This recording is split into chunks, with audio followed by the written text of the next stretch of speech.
Takk kærlega fyrir að horfa á þættina mína. Það hefur lengi staðið til hjá mér að bjóða upp á áskrift þar sem dyggir aðdáendur geta fengið auka þætti og auka efni og haft enn meiri áhrif á þættina. Kíktu inn á sölvitryggva.is til að hjálpa mér að gera enn fleiri þætti með áhugaverðu fólki fyrir aðeins 990 krónur á mánuði.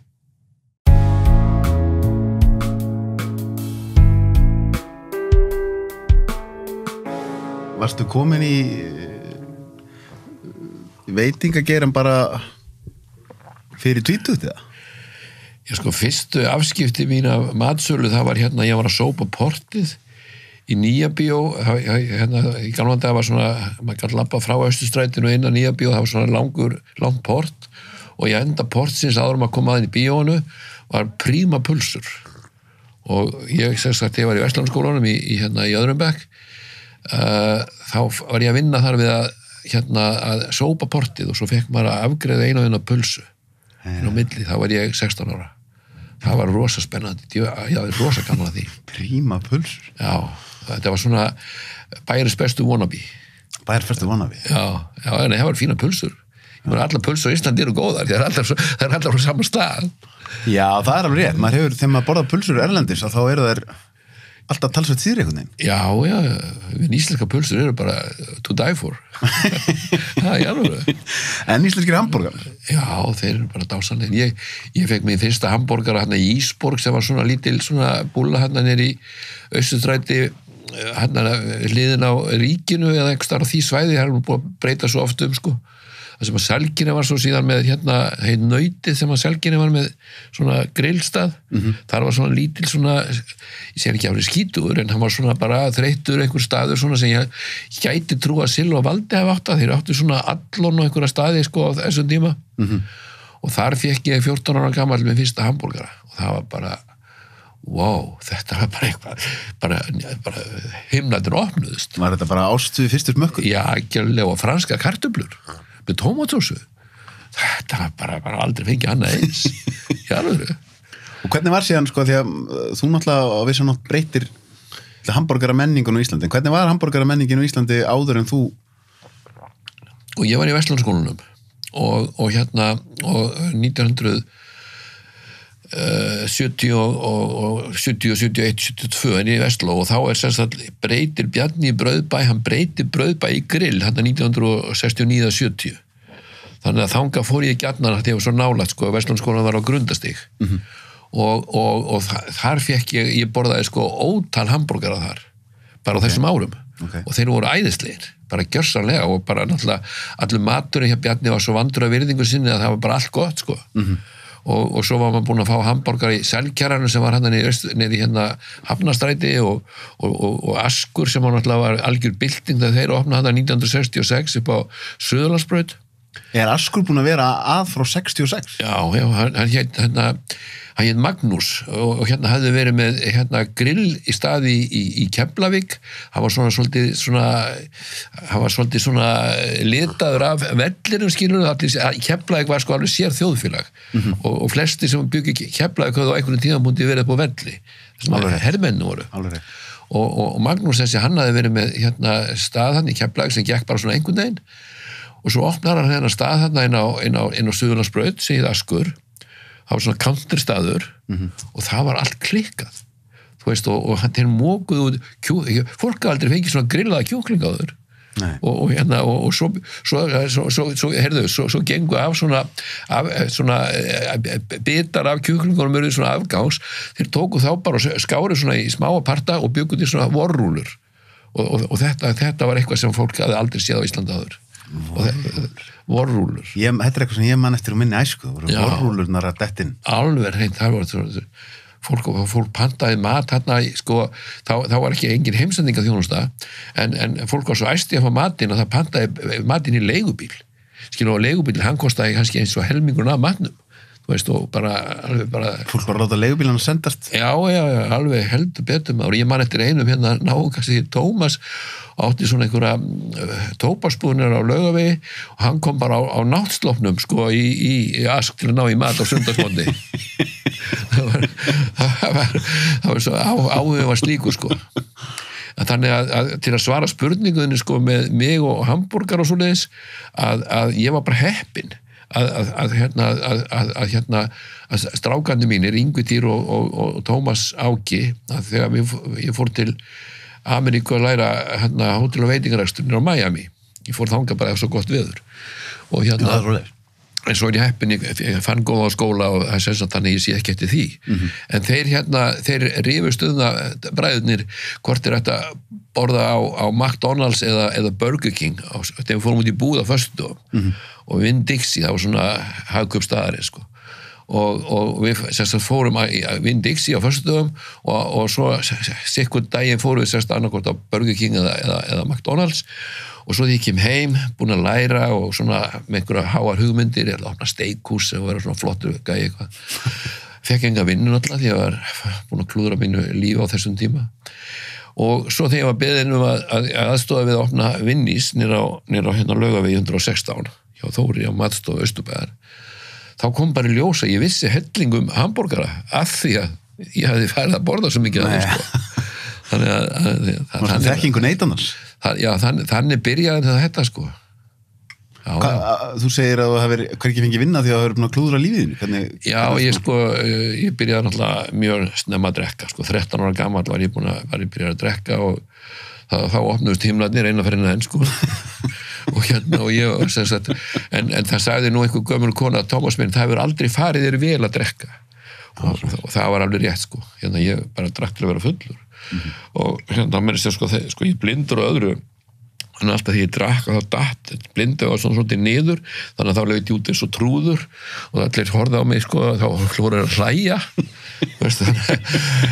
en allavega svo að ég sem sagt ég lagði þau vana mér að drekka og fór svo að læra kokkinn og maður komst upp með að drekka þar og eitthvað og svona hann svo einhverjum tíðanbúndi þá hætti ég að drekka og byrjaði svo aftur að drekka og það var þá sem að fólk svona setti spurningamerki fyrir aftan þennan Tómas sem hafði staðið sér vel með að hann var ófullur og ég kem tilbaka hann frá Ameríku og með skotta milli fótana og átti erfitt með að fá vinnu og þá sem sagt fæ ég þetta tækifæri að opna þennan stað fyrir Þóri sko. Þóri átti matstofu Austurbæjar og það var svona helmingurinn af staðinu var einhvern veginn svona ekki notað almennilega, það var að fara inn á 2 stöðum ég held að til skamstíma var íslenska reðursafnið þarna í þessu sveiði sko.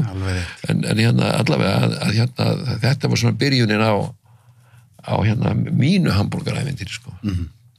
Og hvenær það síðan sem þú fer sjálfur í það byrjaru með tómaborgurum eða það Já, raunverulega, sko, ég hafði nú verið sko fyrsta sko, ég ætlaði náttúrulega alltaf að verða sko einhvers konar veitingamaður eða maður sem seldi mat og lét mig dreyma það að selja köld borð og keypti í því samhengi matvöruverslun í Hafnarfirði árið 1972 sem hét Matarbúðin og ég auglýsti eins og brjálaði maður í hálft ár matur mannsins megin Matarbúðin Hafnarfirði en ég kunni ekki til verka, þú veist, hafði verið í verslunarskólanum og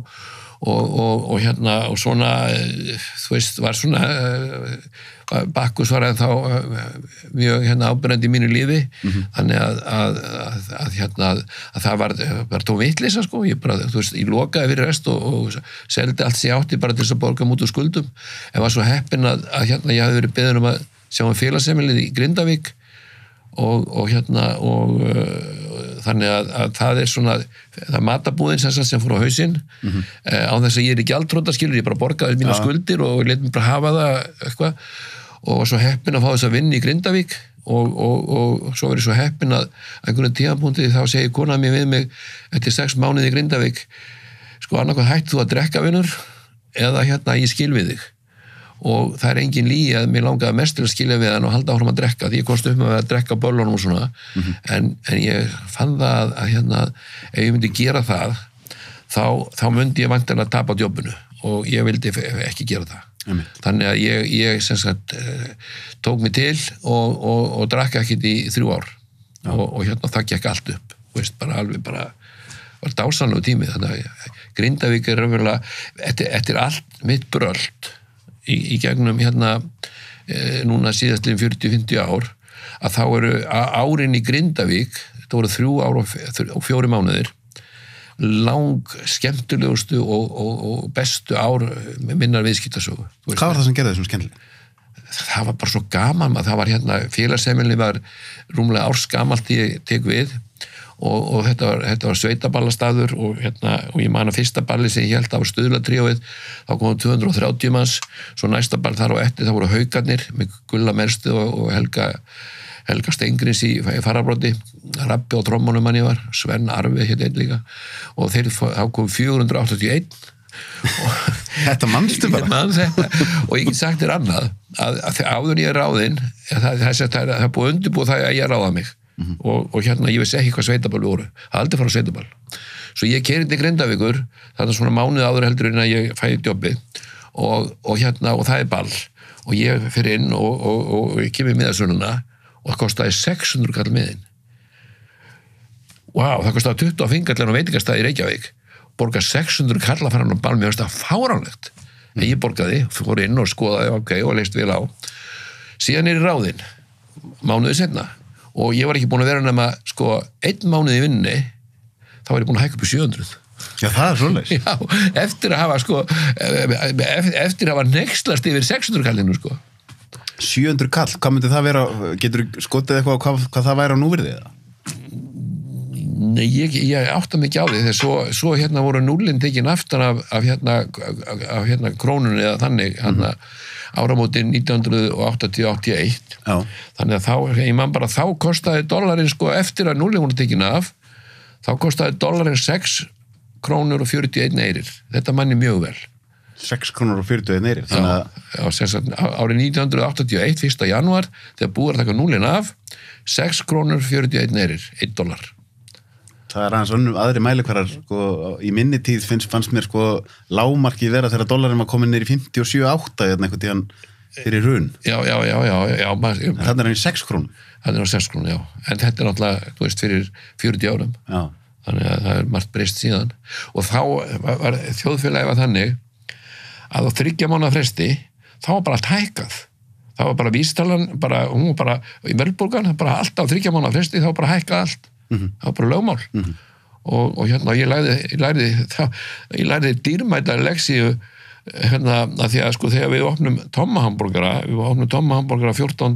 mars 1981 og þá kostaði Tomma hamborgari án ost 22 krónur Tomma hamborgari með osti kostaði 25 svo var svona lítill borgari sem kostaði 17 krónur og sami borgari með osta kostaði 19 og frönskunna kostaði 4 6 krónur en gósi kostaði 4 krónur 6 krónur og 8 krónur eftir hvað glasi var stórt og þegar við opnum þá kom fólk inn og þeim fannst þetta ódýrt og þannig að 75% af öllum keyptu tómborgara með osti franskar og miðstarða gósi þetta var bara svona eitthvað skamtur sem fólki keypti Þannig að fólk fór yfirleitt í alla þrenninguna Já, þetta var bara mjög en þá seldum við, núna erum við með tilbúð þannig að kaupum við bara 1 pakka bara tilbúð aldarinn þetta hjá okkur og þetta er mjög algengt að fólk er með svona matatilbúð eða eitthvað tilbúð nema hvað, að svo kemur 3 mánaða tímabil og þá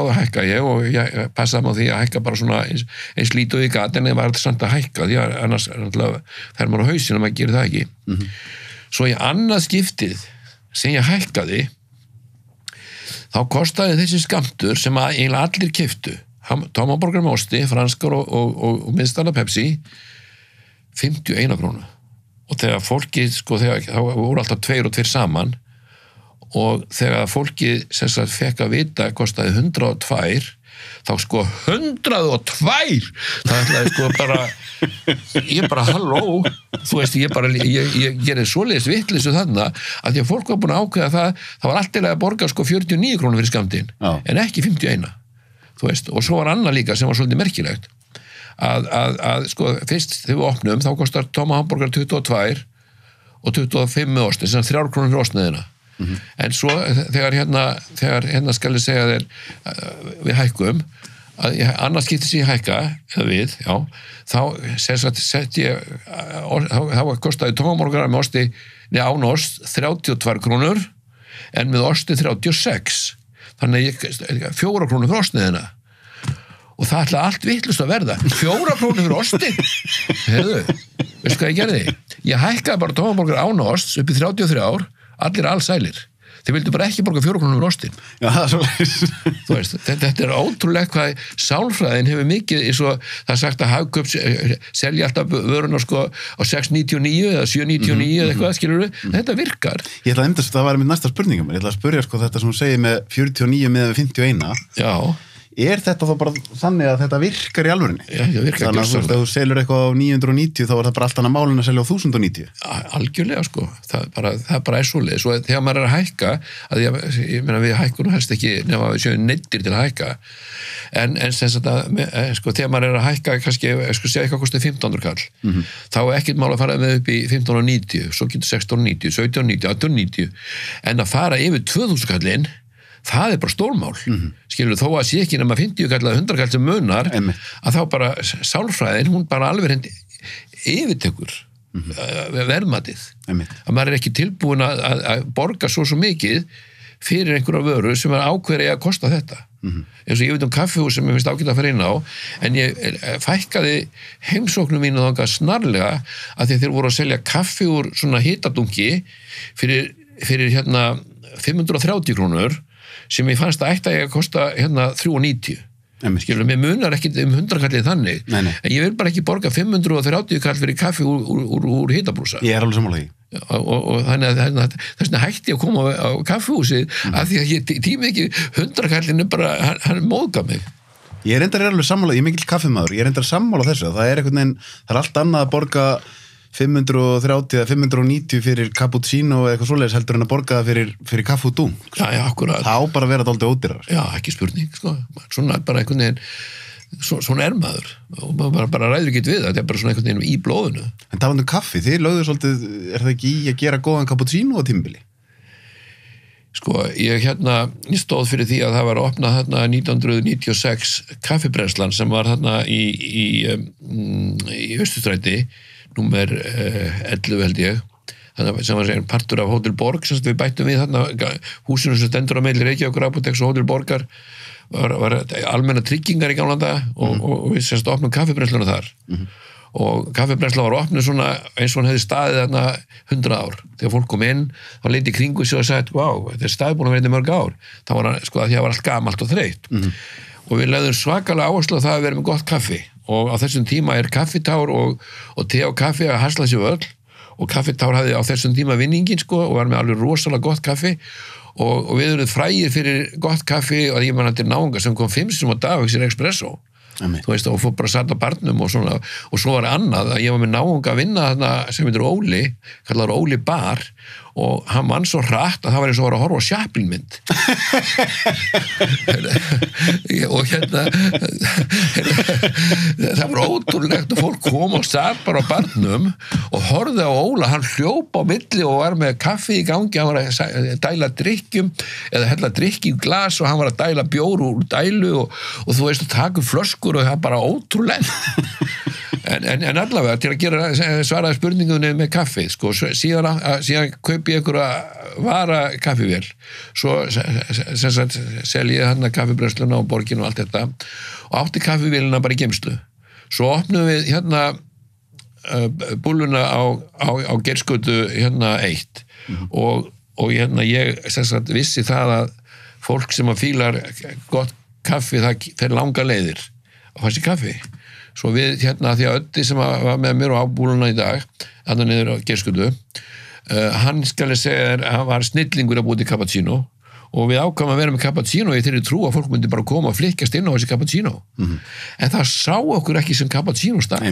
það sá okkur sem hamborgarastað og við vorum kannski að selja 3, 4 og 5 á góðum degi cappuccino, þó ég væri með alveg sko á heimsmæli hverja cappuccino það bara sorry, og meira sér annað þetta er 2000 og 4 sem ég opna, ég gerði mér mikið erfiði við það að ég flutti inn Starbucks kaffi bara kom með það sjálfur í ferðartösku að því ég ætlaði að vera með besta kaffið í bænum duði ekki til Nei, en þessi 4-5 bollar sem þeir selduð á dag var fólk að taka cappuccino með hambúrgarunum eða það koma bara fyrir Nei, það kom engin, ég óttar Felix hann kom og ánæði með þetta en það voru mjög fáir sem að gerði sér einhverja ferð þannig en það sem við grættum þó að við vorum með shake og við settum einfaldan espresso út í shakein og ég fullir það að það ekki til betri kaffishake á Íslandi heldur en þessi shake með ekta espresso út í. Já, hvað er í honum? Ís? Það bara ís og espresso og örlítil súkkulaðisírup. Og þetta sko dásanlega, mér segja Tóti Tönn hérna talnækni, hann segir shakein svo góður maður, ég hugsa hann hverjum degi. En þú ert búin að segja, mér það svona til margsum það hvað þú hefur verið mikil frumkvöðl í gegnum tíðina að þú ert búin að segja hérna í framhjólaupa og þú hefur opnað matabúð í Hafnarfirði og þegar ég ætlaði að spyrja þig kaffið á búlluna þá segir þú hefur verið með kaffibrennsluna. Já. Hvernig var að starta viðskiptum hérna bara veitingastöðum og búðum á þessum tíma á Íslandi? Var auðveldra eða erfiðara að byrja með business á Íslandi segjum, þú veist, kringum 1980-1990 með hvernig það er núna? Ég held að sé auðveldara í dag. Já. Ég held að, en hérna sko meiri aðgangur að fjármagni. En sko, það er máltæki sem ég heldur þess upp á sem að Oliver Wendell Holmes sem nú frægur maður úr bandarískri menningarsögu, heldur hann hafi verið lögfræðingur og skáldið eitthvað uppi á hérna 19. öld og hann sagði sko a man's mind stretched to a new idea will never go back to its original dimension. Þannig að þú sérð eitthvað sem snertir þig og þú færð einhverja hugljómun þá ekki aftur snúið. Nei, og það er bara undur og stórmerki sem geta skeð ef þú hefur bara nógu mikla trúa því að sem þú ert að fara að gera muni ganga þó að þú ekki krónu til. Það bara svo skrítið, þú bara ég meina, þú veist, ég margsinnis að opna einhverja staði og ekki krónu til og ég bara fer á stað og einhvern veginn ég sem við einhverja iðnamennum að ég megi borga þegar búið að opna og svo fyrir ég einhverja búð og fæ að kaupa eitthvað og hérna og upp á út í reikning og einhvern veginn maður er nógu einlægur og bara ákveðin í því sem maður er að gera þá einhvern veginn svona treysti fólk manni bara, það er bara svo liðs. Áttir einhvern pening þegar þú startaðir Tómaborgur? Tómaborgur, nei. Átti ég pening? Nei.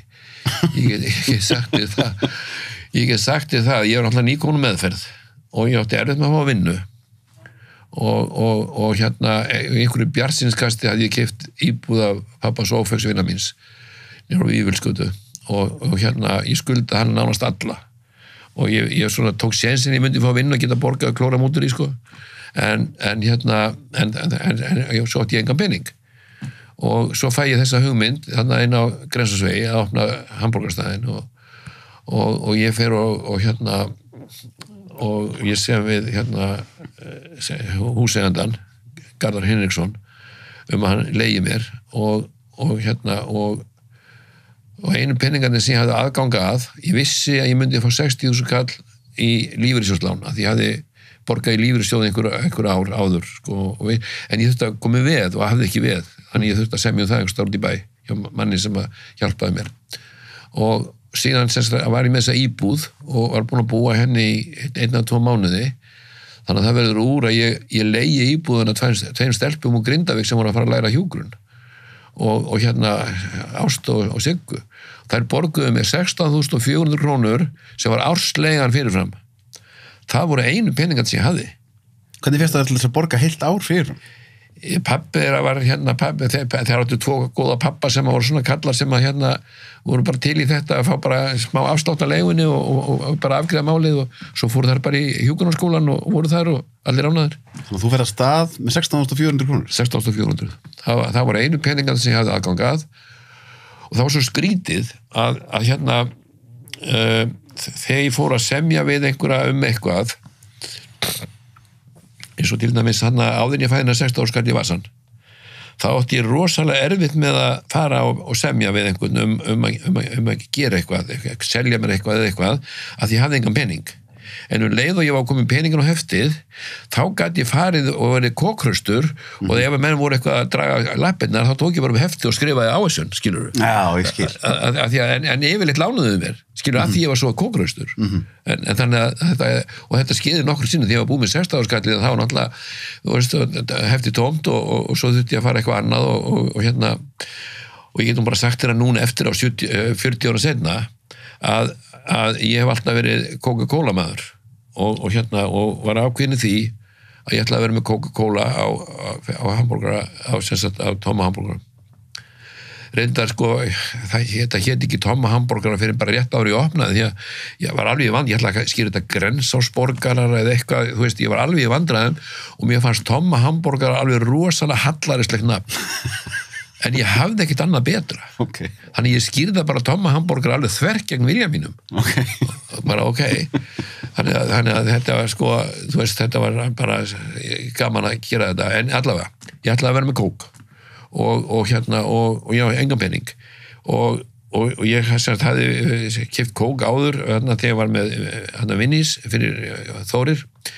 Svo ég fer að tala við Coca-Cola sem voru þá með skrifstofu út á Hofsvallagötu, Hægi húsið, og ég segi ég er að fara að opna hamborgarstað og ég langaði að hafa kók og ég vil fá 6 mánaða úttekt áður en ég byrja að borga eftir ég opna.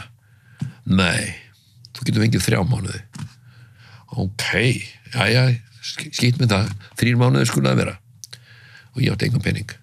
Heyrðu, svo þegar ég byrjaði að innrétta og kannski svona 6 vikur í opnun, kemur náungi sem heitir Guðmundur, kallað Gvendur Pepsi og því hann hafði séð Gvendur Pepsi? Já, hann hafði séð skalsi kókvélarnar fyrir gósvélarnar fyrir kók og var fann að vinna fyrir Sanitas. Sanitas var með Pepsi á þeim tíma. Alveg rétt.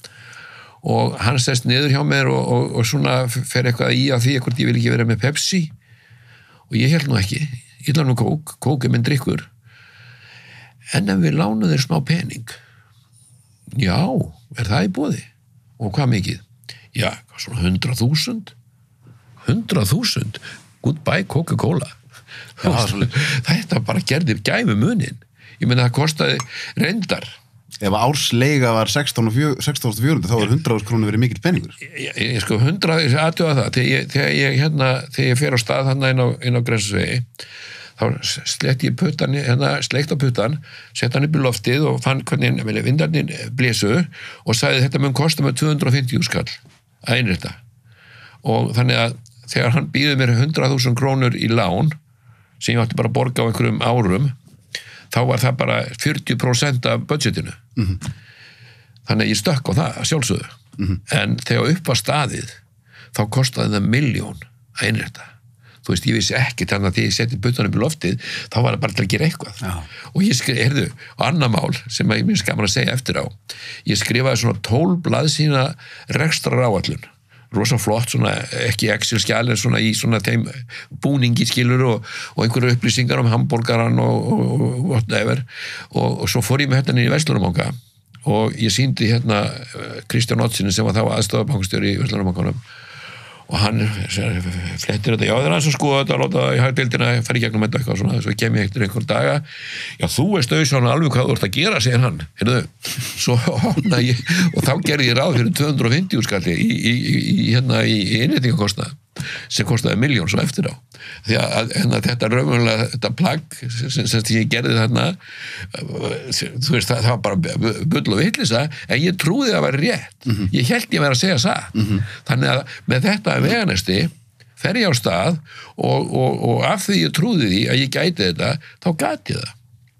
Og annað sem ég skal segja þér, fyrst við erum að tala um þessar hluti, svona framkvæmdir og svoleiðis, að í kringum aldamótin 1900, þá voru skemmti atriði svona skornum skamti, fólk voru í sirkus og eitthvað svona og það var mjög algengt að menn voru að labba, það var sett upp sirkustjald og stórt og mikið og hátt í lofs og svo var lína svona yfir skilur og menn löbbuði yfir línuna og þegar löbbuði yfir línuna þá voru þeir með prikk eða svona stöng til þess að halda balans. En svo vildu menn gera meira, þannig að menn fóru svona að labba yfir svona gil og annað og toppurinn í þessu var að labba yfir Niagarafossana og það var eitt sem var frægur fyrir að labba yfir Niagarafossana, hann var með þess að svo kaldur, hann var ekki einu sem stöng, hann var bara sett út hendurnar og labbaði yfir og hann var spurður að því hvernig í óskupunum ferða að þessu.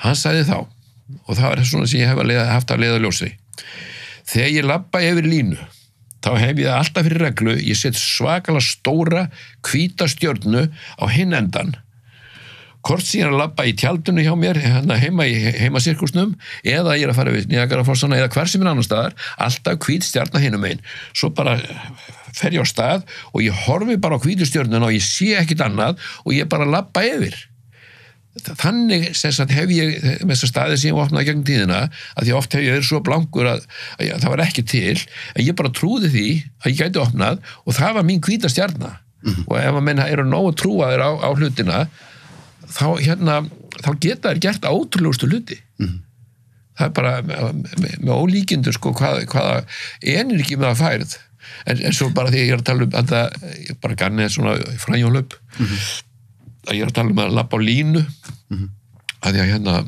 þegar maður fer í svona í meðferð fyrir alkoholista þá kemur sem sagt æðri máttur mikið í söguna og það talaði um að trú og treysta ok, og svo segir einhver trúuru já, en treysturu já, ok, nú ætlum ég að spyrja þig skilurðu þú ert í sirkus og það er búið að vera alveg svakalega gaman í 2 klukktíma og svo endar sjóið með því að það slöknar ljósin og það kveiknar 2 spottljós á línu sem er í loftinu og öðrum megin stendur kall með hjólburur og hinum megin er pallur sem hann ætlar að auðvitað labba yfir ertu tilbúin að setjast í hjólburunar? Þú trúir því að hann muni komast yfir en treystur hún mjög góð spurning skilur, þetta er svona þetta er munur því að trú og treysta þetta er mjög góð samlíking en þú ert að lýsa áhugaverðum hlut að því það er oft sagt þeir sem hafa framkvæmt lygilega hluti eins og bara Elon Musk núna sem er með Tesluna og er að vinna í að koma fólki til tunglsins og allt þetta að þá er oft talað um bara þú býtur það í því að þú ætlar að gera eitthvað en þú veist ekkert hvernig. Nei. En ef að markmiðið er nógu skýrt, þá mun bara það einhvern veginn, þau púsl munu falla saman. Já, dagar verða mánuður árum og allt er búin að gera eitthvað. Þegar þú leiðir út íbúðina þína í heilt ár, hvar bjóstu þá? Já, ég gleymdi að segja það. Ég innréttaði 12 fermetra skrifstofu sem er svona aðeins minn heldur þetta herbyggi inn á Tóma Hamborguru sem var inn í enda. Þar byggum við, Helga sem var með mér í þessu og hérna var kona mín, við byggum hann í 8 mánuði. Bara þú veist, á nóttinni var þetta Sernbergi, á daginn var þetta skrifstofa. Og þarna vorum við og ég sagði, þeir sögðu gárugarnir, einu munur á því þegar Tómas er í fríi og þegar hann er í vinnunni, að þegar hann er í fríi þá fara hann að vera í sparifötunum í vinnunni. Þetta er alvöru frumkvöðlega stemning að búa á skrifstofunni sinni í 8 mánuði. Já, það var ekki mannað að velja. En ég skal segja annað að svo gekk þetta líni líkast og þó að það hafi kostað 1 milljón kall í innréttingum og ég ætlaði að selja 250-300 hambúrgara á dag, fór ég upp í 1000 hambúrgara á dag á meðaldali á 5 vikum. Staðurinn borgaði sér niður á 3 mánuðum. Þú veist, þetta skipti engu máli hvað það kostaði. 1000 borgarar á dag? Já, 1000 borgarar á dag og það var ekki náttúrulega 54 sæti. Þú veist, fólk beið stundum í 1 klukkutíma eftir að taka með sér 2 hambúrgara heim. Þetta er með ólíkjum, sko. Ég sagði stundum, það er svo fólk að ekki fengi mat áður. Það lag tómaborgar og sós, hann lag niður öðvikinn og það sagði, þetta er æðislegt. Þetta var alveg sérstætt ævintýri, sko. En hvað og varstu lengi í því að selja meira en 1000 borgar á dag? Já, fyrsta árið seldi ég 352.000 hambúrgara. Þú veist, ég maður þetta mjög vel. 352.000? Ætli þetta hafi eitthvað verið endurtekið? Hambúrgarafabrika, McDonald's þeir opnuðu. Ég hef aldrei séð aðra eins opnun á ævinni. Þeir fóru upp í 5.000 á dag. Það var með ólíkindum hvað var mikið að gera á McDonald's þeir opnuðu. Það var náttúrulega eftir að Davíð beið í biðröðinni þannig að Davíð Oddsson og... Já. Það var gert rosa mikið úr því. Já, ekki spurning, sko. En ég ætlaði að segja annað því þú sagðir að hvað bjóstu. Ég bjó á skrifstofunni í 8 mánuði. Ok, síðan opnaði ég Tómaborgara og svo opnaði ég á Tómaborgara og Laugaveginn, það gekk vel og svo opnaði ég Keflavík, það gekk ágætlega. Svo opnaði ég við Lækjartorgi og svo einhvern veginn kemur að stóra skellinum þegar ég opnaði Vilda Trillta Villa sem var svona skemmtistaður fyrir krakka á aldrinum 16 ára niður á Skúlagötu sem seinna var Safari og svo Casablanca og eitthvað meira. Heyrðu, þannig að það fór allt í klessu eftir að hafa grætt svona mikið. Sko, þú sér það var með ólíkjundu hvað gekk vel fyrsta árið inn á Grensásvegi. Og svo sem sagt einhvern veginn klóraði ég mér út og þessu fyrir rest. Og svo fer ég og opna Sprengisand. Sem sagt ég byggi húsið og Við erum endan á Bústaðavegi. Já, og þar hafði staðið áður félagsheimili Fáks, svona, já, svona 200 fermetra húsnæði eitthvað og ég semst að kaupi það, ríf það og opna Sprengisand og þá var það sama, ég sett fötan upp í loftið og segi hvað kostar að byggja svona stað, jú, það kostar 25 milljónir, ok, ég fer á stað, svo kostaði 54, ok, nema það, að þegar ég opnaði Tómaborgara, það var allt vitlaust, bara fólk bara aldrei að smakka hana eins, svo opnaði ég Sprengisand og þá bara, já, Tómaborgara, já, ég fengi þetta áður. Þú veist, og svo var ég með kjúkling sem var svona Kentucky wannabe og þannig að þú veist, þannig að það gekk allt á afturfótunum og eftir 2 mánuði þá bara var ekkert að gera og þá var sko ekki með annað að velja heldur en að flytja inn á skrifstofuna og ég flutti á skrifstofuna á Sprengisandi og við byggum þar í 13 mánuði. Þú veist, það var ótrúlega, sko, þá var róin lífróður til þess að koma sér út úr því. Hvenær þetta? Þetta 1985. Sérst að ég opnuðum 2. nóvember 1985. Heyrðu, þá var ég búin að gera nafnlegur samning við Hard Rock Café, Ísak Tægrit.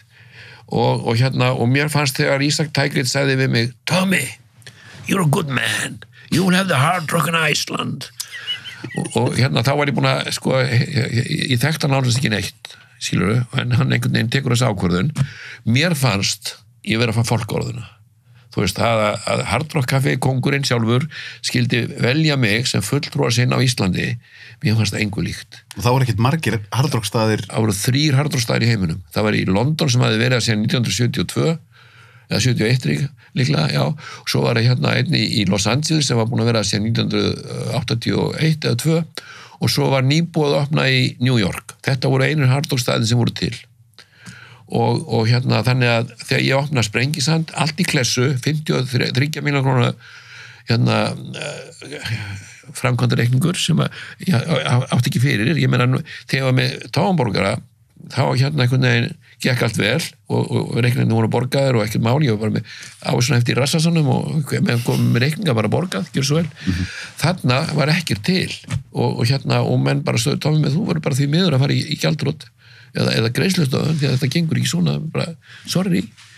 Nei, ég ætla að opna Hard Rock Café og ég skal segja þér það að ég sá bara Hard Rock Café sem mín hvíta stjarna það í þessu dæmi. Ég með Sprengisand á bakinu sem raunverulega gjaldróta, tæknilega gjaldróta, algjörlega og ég með Hard Rock Café sem ég ætla að opna og ég var svo vitlaus að ég hélt að það myndi kosta ég man ekki 70-80 milljónir eða eitthvað sem ég hélt að myndi kosta að opna Hard Rock Café. Ég opnaði Hard Rock Café í 25.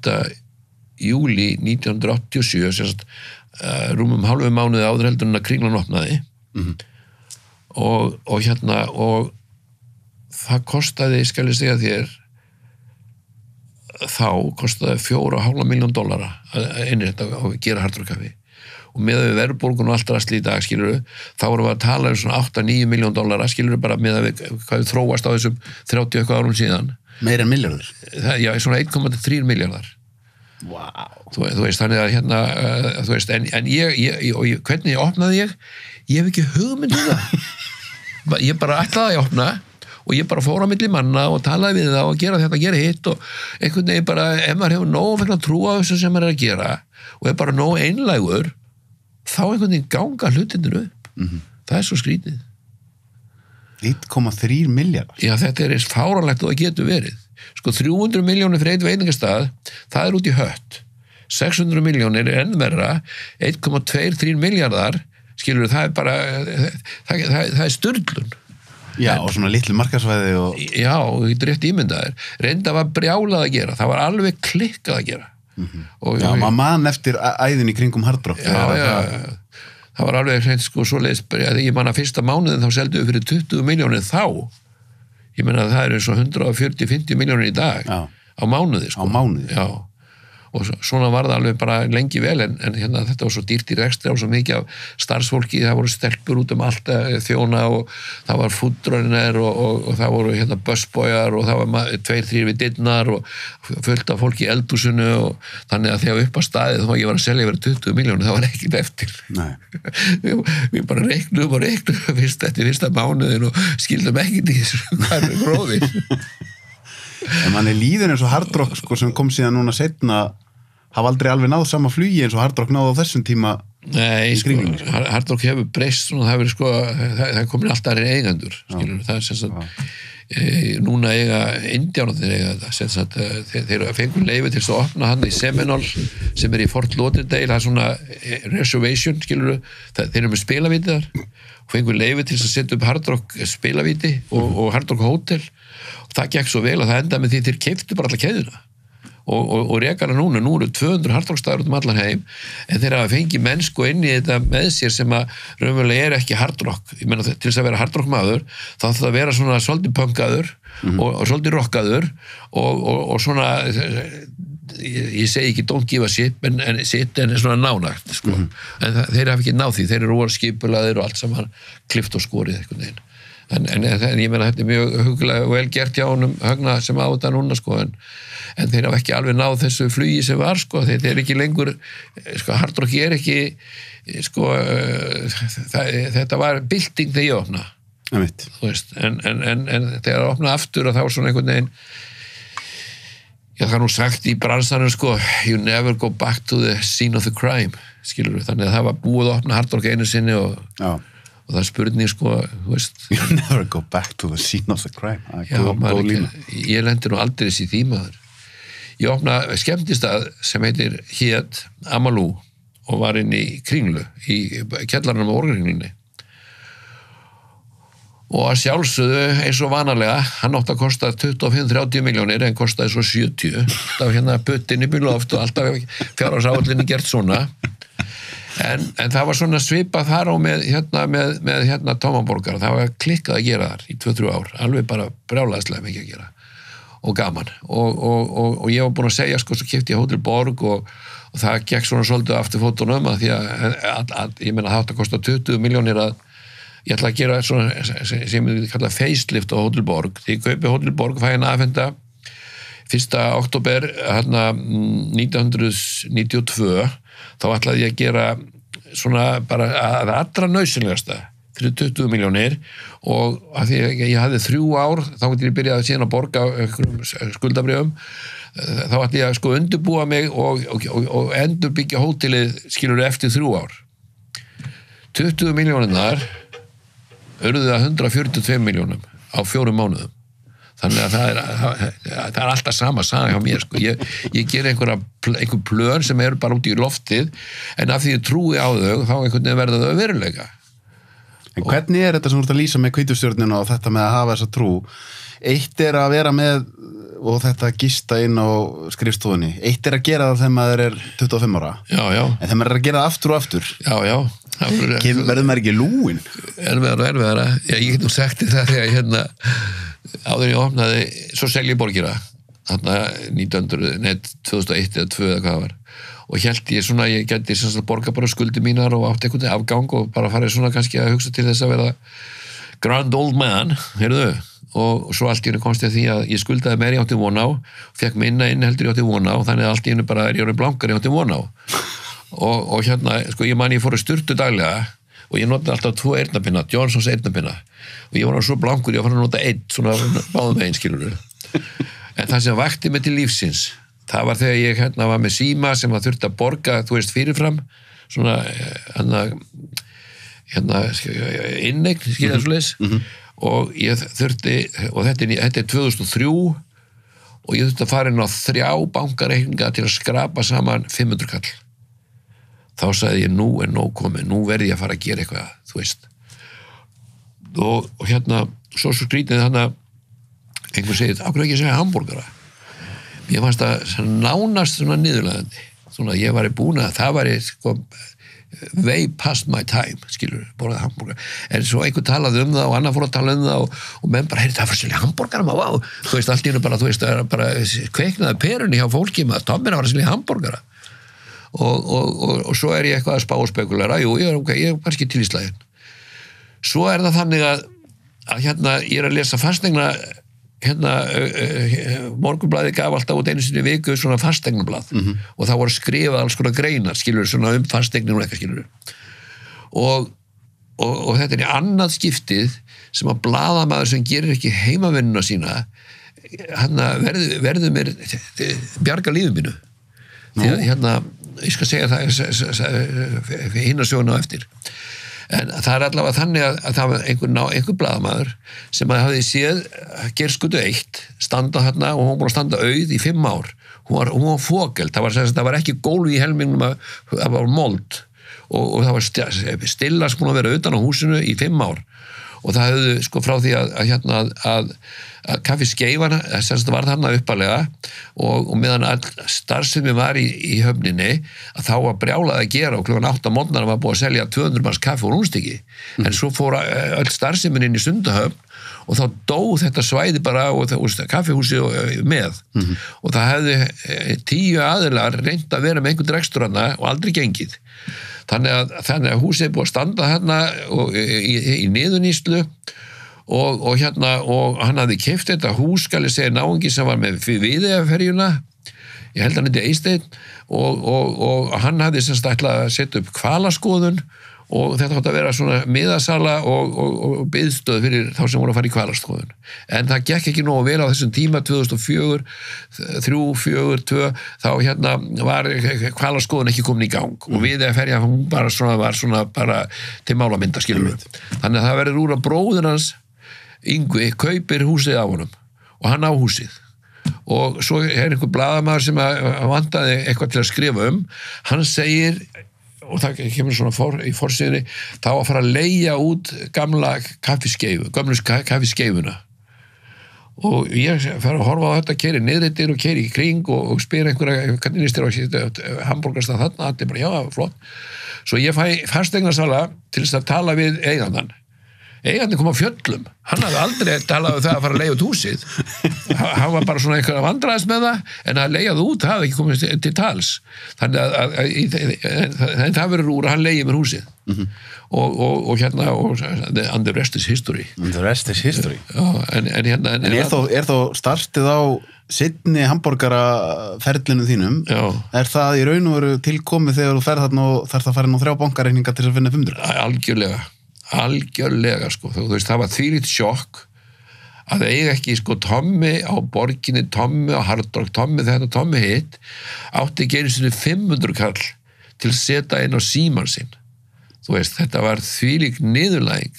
Hvernig er tilfinningin að vera svona blankur eftir að hafa verið að vinna svona mikið í öll þessi ár og brölda allt þetta? Já, og ég meina, og átt heima í flottum húsum og þú veist, keypt og selt og í alls konar, en þetta kemst upp í vana.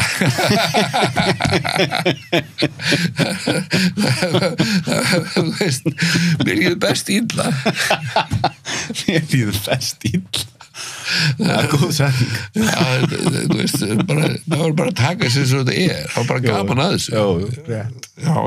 En eitt að segja hérna svona. Já, komdu með það. Það var þarna þegar ég opnaði Hard Rock Café og þá skal ég segja, eins og ég sagði, kostaði þetta $4,5 million einu þetta og eitthvað og menn vissu það að þetta var dýrt og menn vissu það að ég hefði verið á Sprengisandi sem hefði gengið á handabökunum þannig að menn veldu fyrir sig hvernig ég óskupun að gæta Tommi opna þennan stað vegna þess að Hard Rock Café var óumdeilanlega flottasti veitingastað sem hefur opnað á Íslandi, skilur, ég menna þetta var allt saman massíft, bara innfluttar trjátegundir sem ég aldrei talaði áður, sem skipti engum mála því að voru málaðar eftir en það var allt gert eftir bókinni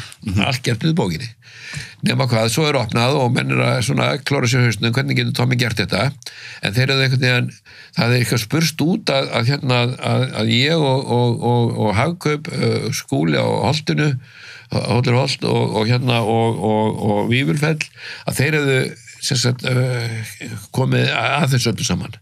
En sannleikurinn var sá að ég hafði í bjartsýniskasti þegar ég var einhvert að Hard Rock hafi keypt þarna það sem var Stjörnutorkið, það heit Kvikk á þeim tíma.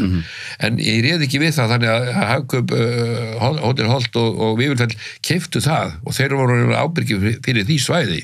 Okay. En sá sem skrifaði greinina í Helgarpóstin á baksíðunni sem var svona, Helgarpóstin var bara slúður, það var bara svona litli svona eindálka slúður, eitthvað svona bull, skilurðu, og hann skrifar hérna að nú vitum við hvernig Tommy gat að opna Hard Rock Café, því það eru raunverulega Hagkaup, Hótel Holt og Vífilfell sem að hérna eiga það, hann fær bara að vera þarna sko, og menn trúðu því. Og ég leiði þetta ekki. Leiðir þið að vera? Já, sjálfsögðu. Já. Allir bara treystu því að það var ekkert mál þó ég skuldaði vegna þess að það var ekki ég sem skuldaði aldrei hinir. Þú væri með stóra aðal á bakvið? Já. En reynda ég get ekki kvartaði því að allir þessir aðilar, þeir voru mjög hliðholli mér og ég meina Hagkaup sem byggði Kringluna uppalega að þú veist fyrir þá að fá Hard Rock Café inn í þetta konsept sem Kringlan var á þeim tímum sem að raunverulega menn sko Glæsibær var svona kannski það sem kom næst í að vera moll á Íslandi á þeim tíma sem voru bara svona nokkra búðir og eitthvað svona allt í lagi en ekki svona stæll. Svo kemur Kringlan sem bara á heimsmælikvarða og þeir vildu sko skreita Kringluna með flottum vörumerkjum og svona og það fyrir þá að fá Hard Rock Café í þetta konsept að það var, sko, þeir voru mjög ánægði með það og ég man að fljótlega eftir opnuðum þá kom Pálmi með Vigdísi Finnboga og eitthvað svona fínt fólk að vera að sína þeim og ég bara, ok þannig að ég var mjög stoltur maður og þeir stóðu alltaf við baki á mér, ekki vissulega já. Og við fell líka, sko.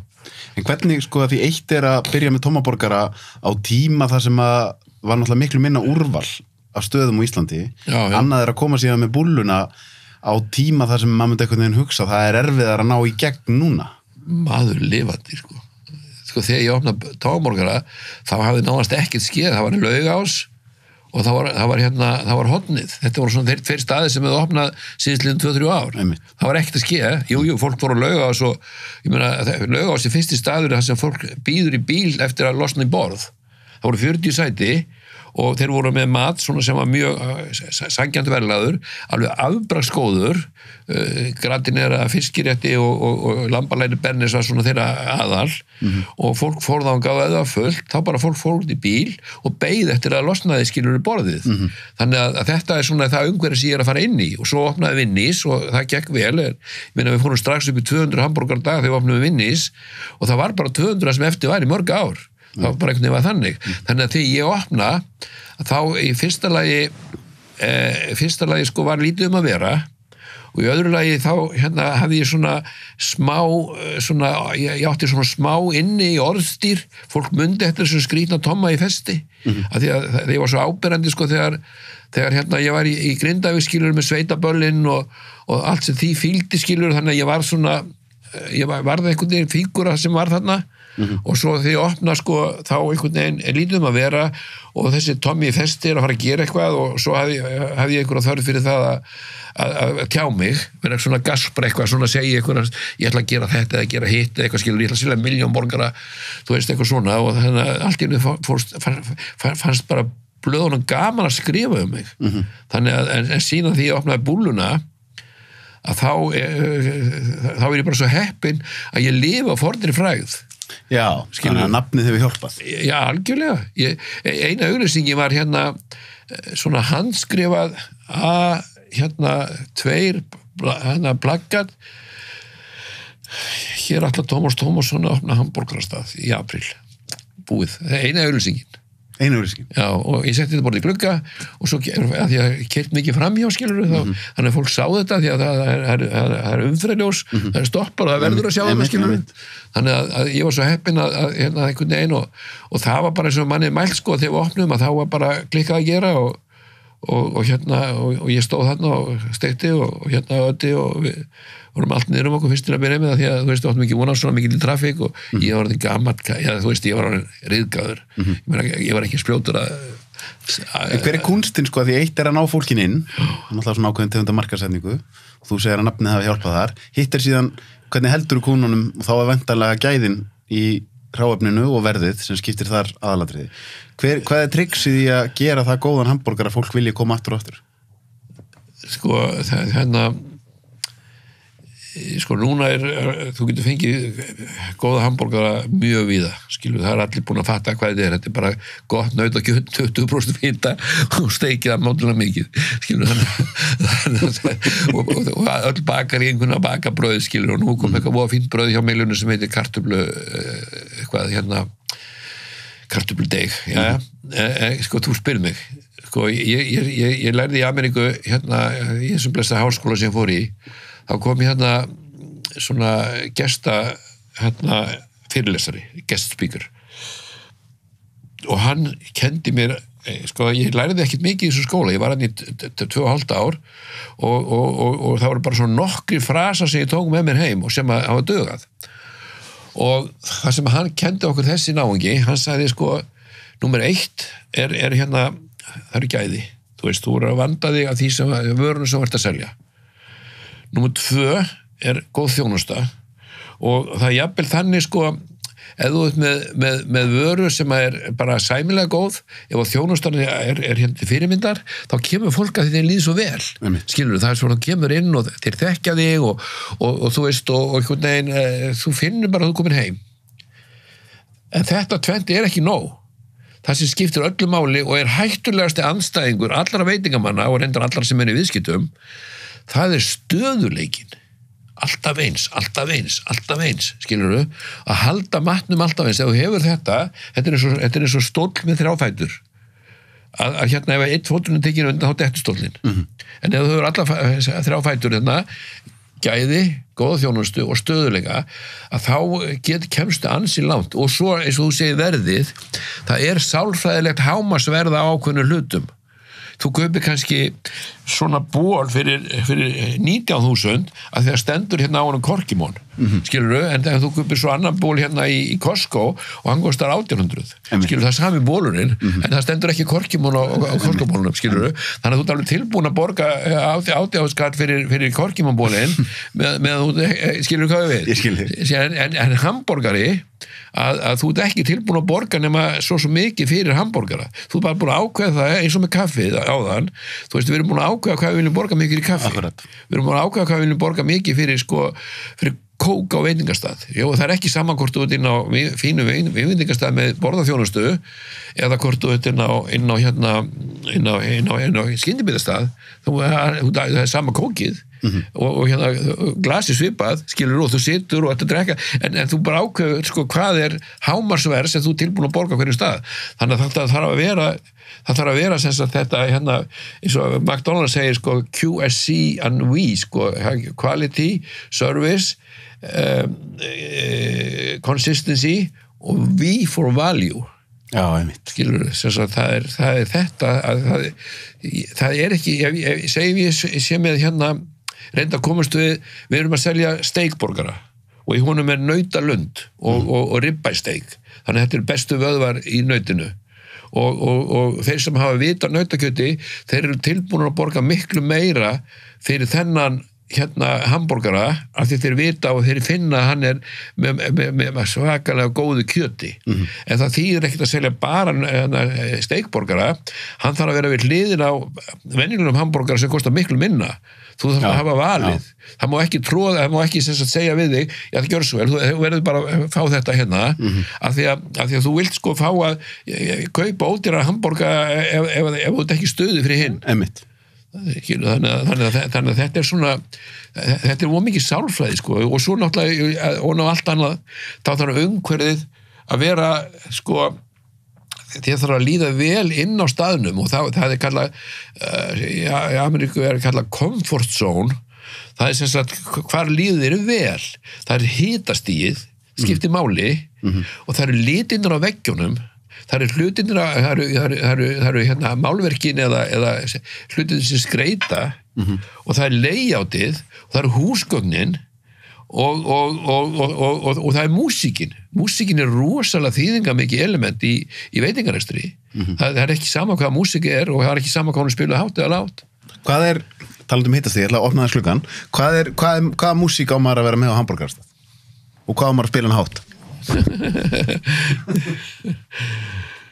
Já, það er góð spurning. Sko, já, sko, okkur hefur, sko, ef við tökum bara, sko, gullbylgjan, hún spilar svona 60s, 70s, 80s, skilur, það er hljómlist sem passa mjög vel inn á hamborgarstaði. Síðan, sko, alltaf öðru hvoru lög sem koma inn, skilur, sem er í stíl við þessi gömlu lög, sko, sem passa með. En það má ekki, sko, það má ekki vera, sko, alveg reynd bara, sko, úr sikkur áttinni. Það þarf að vera flæði.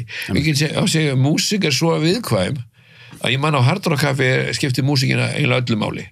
Og ég var alltaf að taka upp einhverjum spólur og var með 3 tíma svona spólur og eitthvað og sumar spólurna voru betri en aðrar og það var svo skrítið að kannski ein spóla sem var alveg outstanding góð og búin að spila hana kannski 1,5 tíma og allir í stuði, svo kom eitt lag sem fólki fílaði ekki.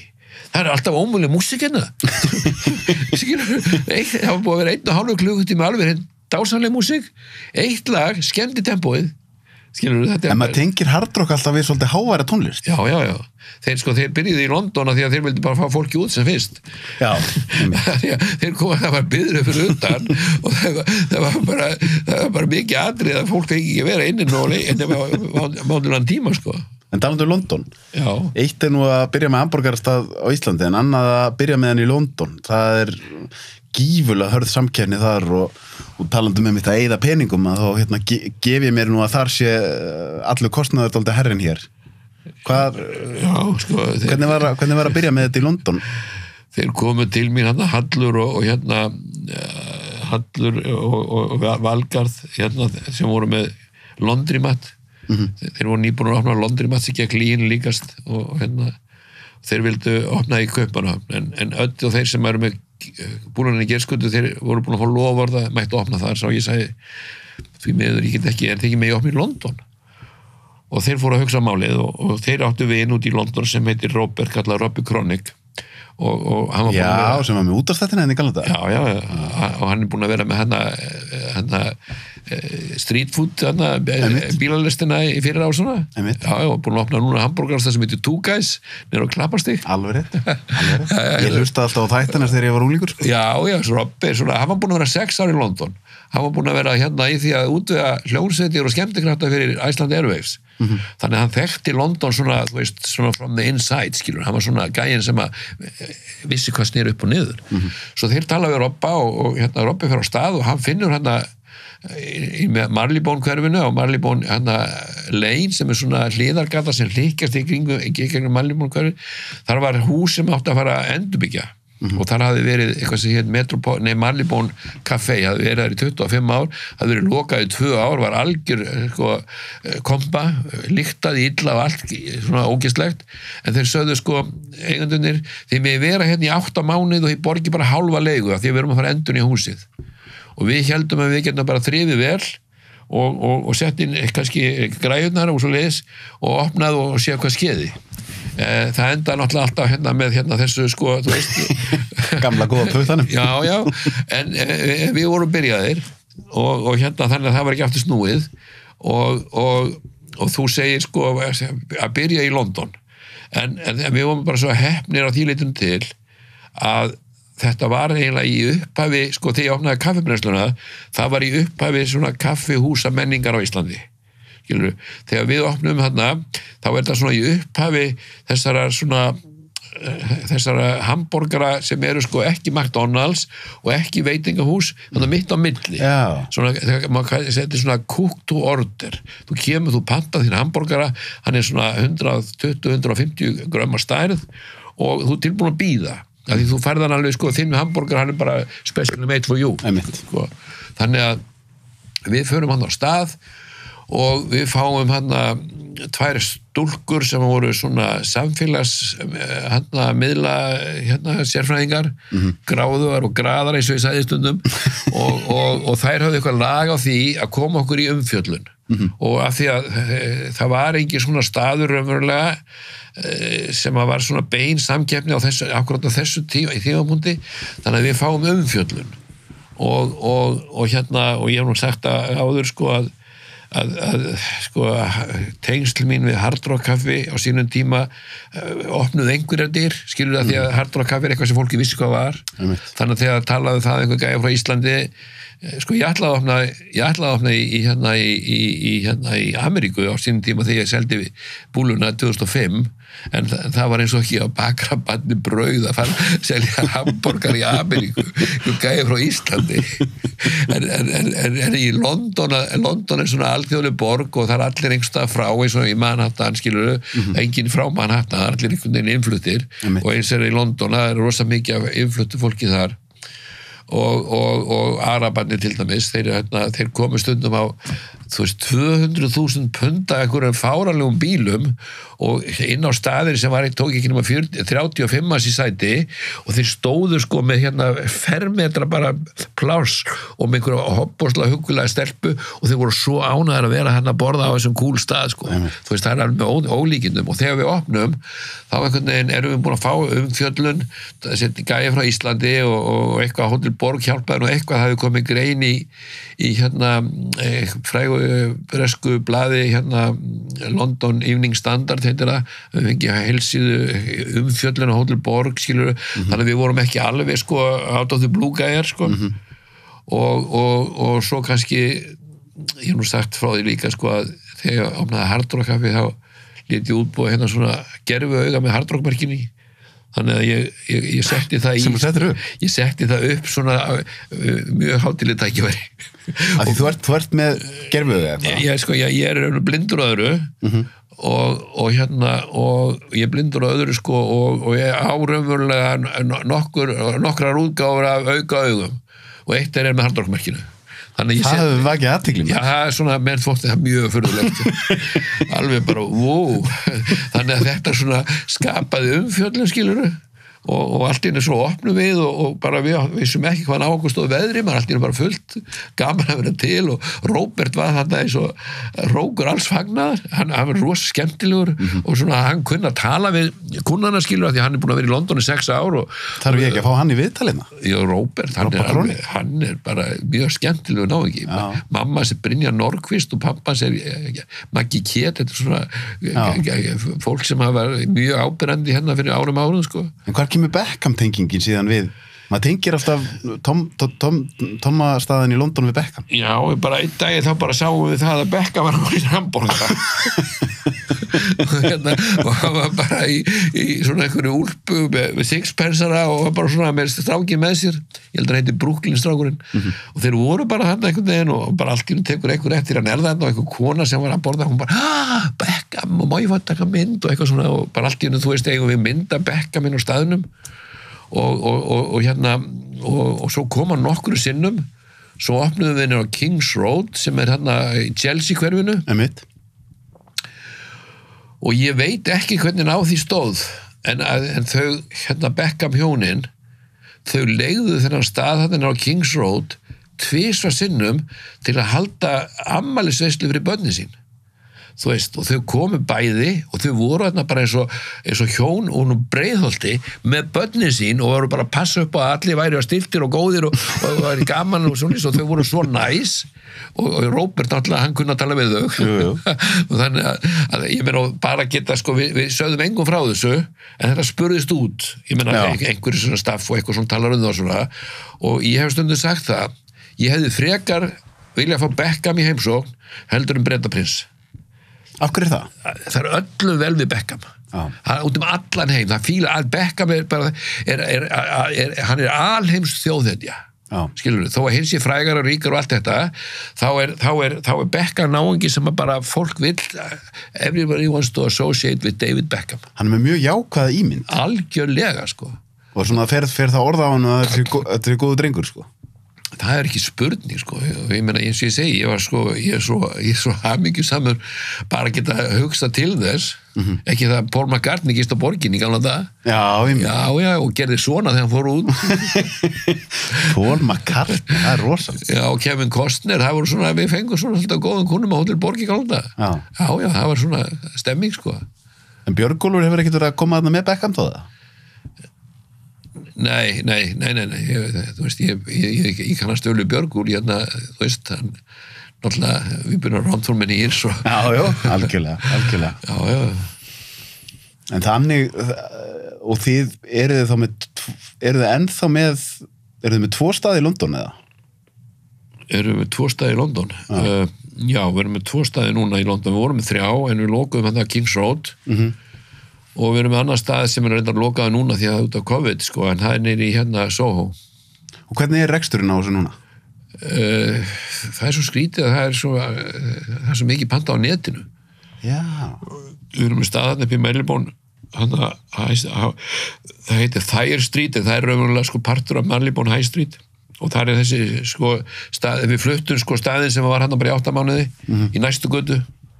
Og það er búið að vera brjálað að gera þar og núna eftir við þurfum að loka hann tíma þegar byrjun COVID sko í fyrra en svo var við megum sem sagt selja mat út og við erum að selja alveg bara nógu mikið til þess að það er staðurinn opinn sko. Já. En það er ekkert mikið meira en það. En panti gegnum netið, er það þá komið lengra eins og í London heldur en til dæmis í Reykjavík? Já, það er mjög, það er bara 2 fyrirtæki, Deliveroo heitir annað og ég man ekki hvað heitir, en þannig að þau eru bara mjög, sko þau eru bara með, svolítið eins og AHA hér, sko. Einmitt. Það er bara margir matsölustæðir inn á síðunni þeirra, svo fer bara fólk þangað og hérna á pantar og fara að senda heim? Já. Hvernig er það eins og maður tók eftir í byrjun COVID hér og þá var eins og AHA að gera dálítið gott mót, þá voru margir að panta heim. Er þetta eitthvað sem á eftir að færast í vöxt á Íslandi heldur? Sko, mér þykir það trúlegt. Ég veit að til dæmis að Dominos, stór partur af þeirra viðskiptum fyrir gegnum Dominos appið. Já. Og hérna fullt af fólki sem ég þekki, það er með app í símanum og það nennir ekkert að sko það bara vill taka á símanum og bara panta þar. Einmitt. Og þetta er alltaf að verða meira og meira, það er alltaf að koma nýjar kynslóðir sem er að fá síma. Skilur, og þær þekki ekkert annað. Einmitt. Þó við munum eftir hérna snúrutímanum. Já, snúr og með skífunni. Já. Skífunni. Lifandi og ef maður var heppið þá kannu að fengi langa snúru til þess að geta farið með síman svona milli herbyggja. Já, einmitt. Þú veist, það er þetta pantaða sérstaklega. En þú ert þá væntanlega komin á stað núna þar sem að búllan er búin að ganga það vel að þú ert ekki að fara að gista á skrifstofunni í bráð. Nei, ég bý hérna í Mjóstræti sem er í svo kvölduðu Grjótaþorpi. Já. Sem er rétt bara frá hann Ingolstorp. Já. Já, dása, þetta er svona lítið þetta er svo lítið þorp. Einmitt. Í miðri borg, sko. Einmitt. Og og til skamstíma voru bara sérvitringar. Ég passaði svolítið inn í þann hóp, sko. Já, hann er þarna, ég meina Sverrir Guðjóns, son sem syngur falsettu söngvarinn, Já. Hann býr þarna og svo er hann spilar á básunu í symfóníunni, svona Bjössi Einarssonar, hann er alveg stólugum með hvað hann heitir, en það kemur á heitir. Alls konar fólk? Já, bara mjög skemmtilegt sama safna af fólki, sko, sem var hann. Langaði þess að færa mig, þú ert með bók hérna með þér. Já. Og þú lést mig fá þessa bók líka fyrir viðtalið. Hugsanir hafa vængi. Já. Og þú ert búin að tala um þetta sem þú varst að tala um með stjörnuna. Já. Ertu lengi búin að vera að pæla í þessum hlutum, svona undirmeðvitundinni og huganum og hvernig er hægt að Ég er svona frasakall. Ok. Og eitt frasi, lítill frasi, segir svo mikið. Og það byrjaði þannig að ég var að læra kokkin upp á Keflavíkurflugvelli, þá var það yfirmannslumaður Svanur Ágústsson og hafði lært í Danmörku og var svolítið umdeildur, hann var svona svolítið klipptur og skorinn, sko, en hann var alltaf með frasa sem ég elskaði og mér er svo minnið það 3 frasar sem var með. Ekki núna heldur strax, þú veist, það vildi fá eitthvað gert, skilurðu, og svo sagði hann það er engin skilningur en slæmur og misskilningur og þú veist, ef þú pælir í þessu þetta svona segið mikið. Já, ég að melta þetta. Og svo eftir höfðunu dansa lifendir, mundu það Tómas minn? Já. Þannig byrjaði þessi aðdáun mín á Frösum. Ok.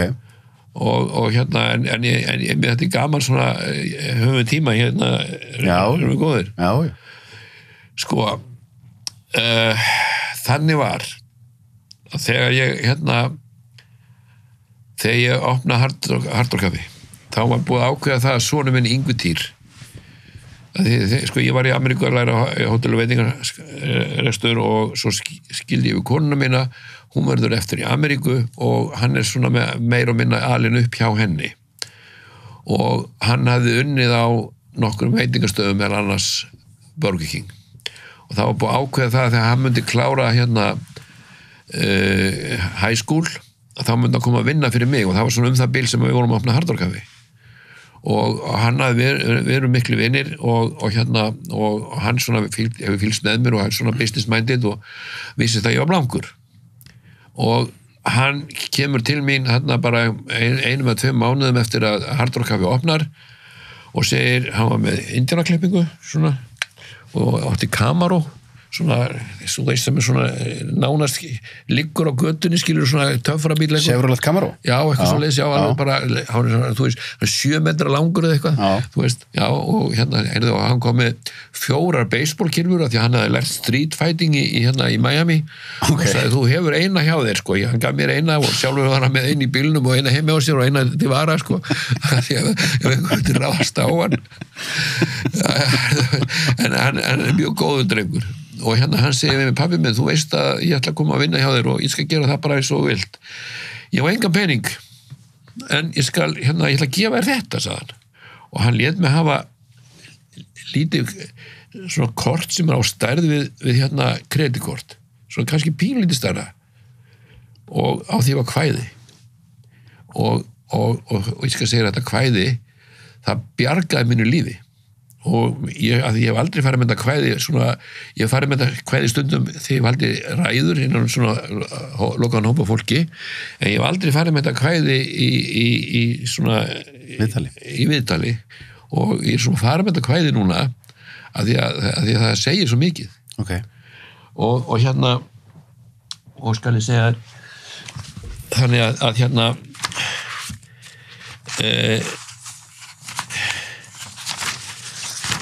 Var kvæðið þá á kortinu? Kvæðið var á kortinu og það er á ensku og ég fór með það svo oft að ég lærði það utan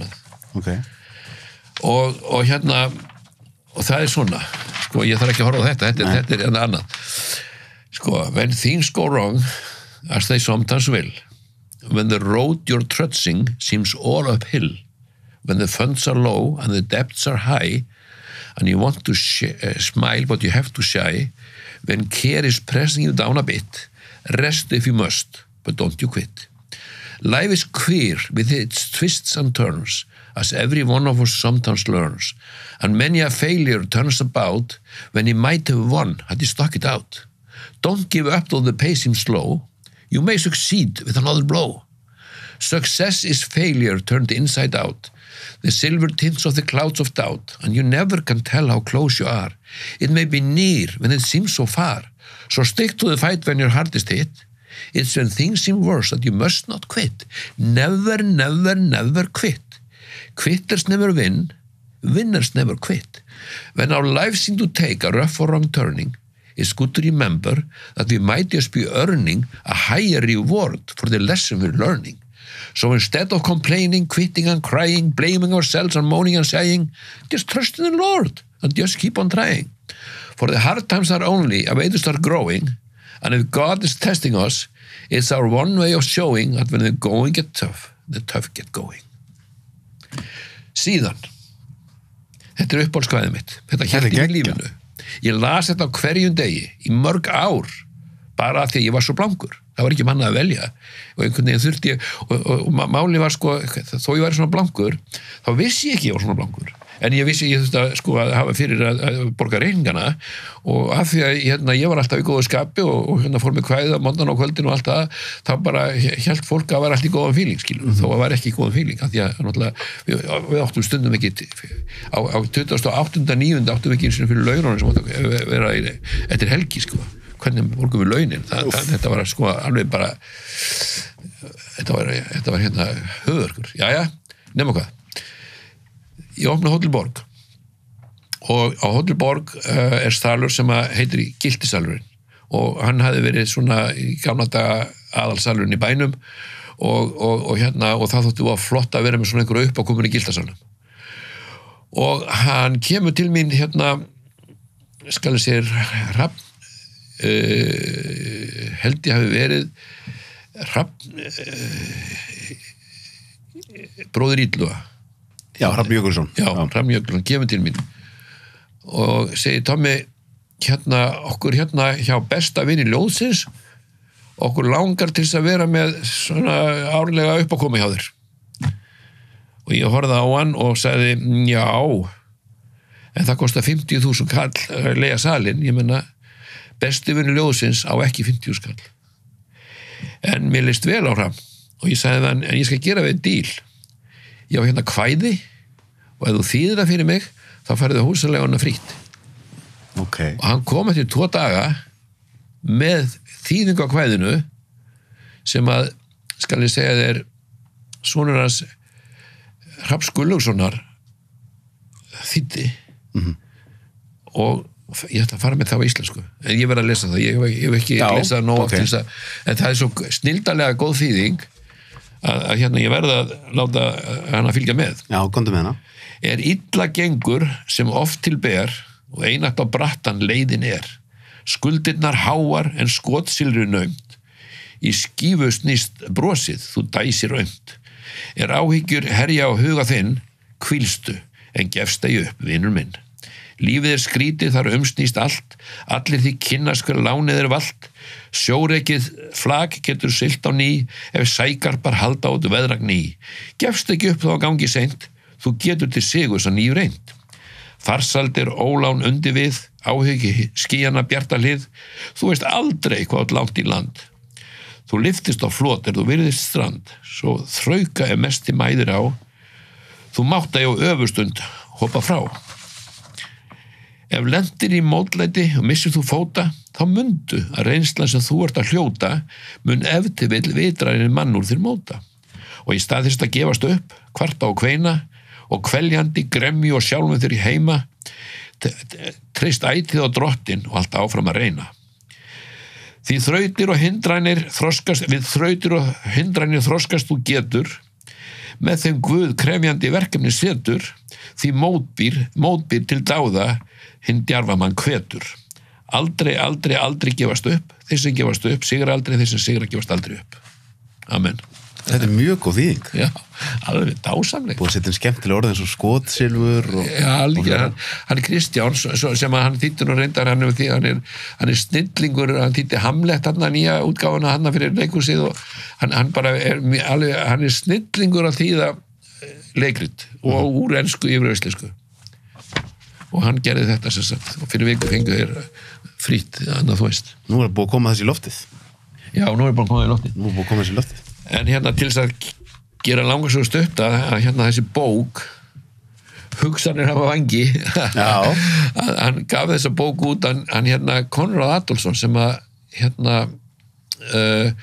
kom með Dale Carnegie námskeið til Íslands og ég fór á mitt fyrsta Dale Carnegie námskeið 1973 og ég er nú búin að fara að reynda einhvern 5 námskeið síðan eða verið aðstofmaður þannig ég er búin að vera svona í aðdáendahópnum sko og svo fór ég að hitta kiropraktor Bergur heitir hann Konradsson sem er sonur Konrads og hann sagði pabbi vill endilega gefa þessa bók og ég fæ bókina og það vill til að bókina með 67 mismunandi heilræðum og hún er raunverulega það að hvernig maður nær árangri í lífinu og rauðu þráðu bókarinnar sá að maður maður setur sér markmið definite major purpose in life. Þú veist, það er eins og hvítastjarnan, sko. Þú setur þig markmið og þú horfir bara á markmiðið. En sko, bókin er þannig uppsett að sko, kaflarnir eru bara 2 blaðsjur. Já, hún er mjög auðlesin. Hún er mjög auðlesin og hún sko, hún er svo hvetjandi, skilurðu.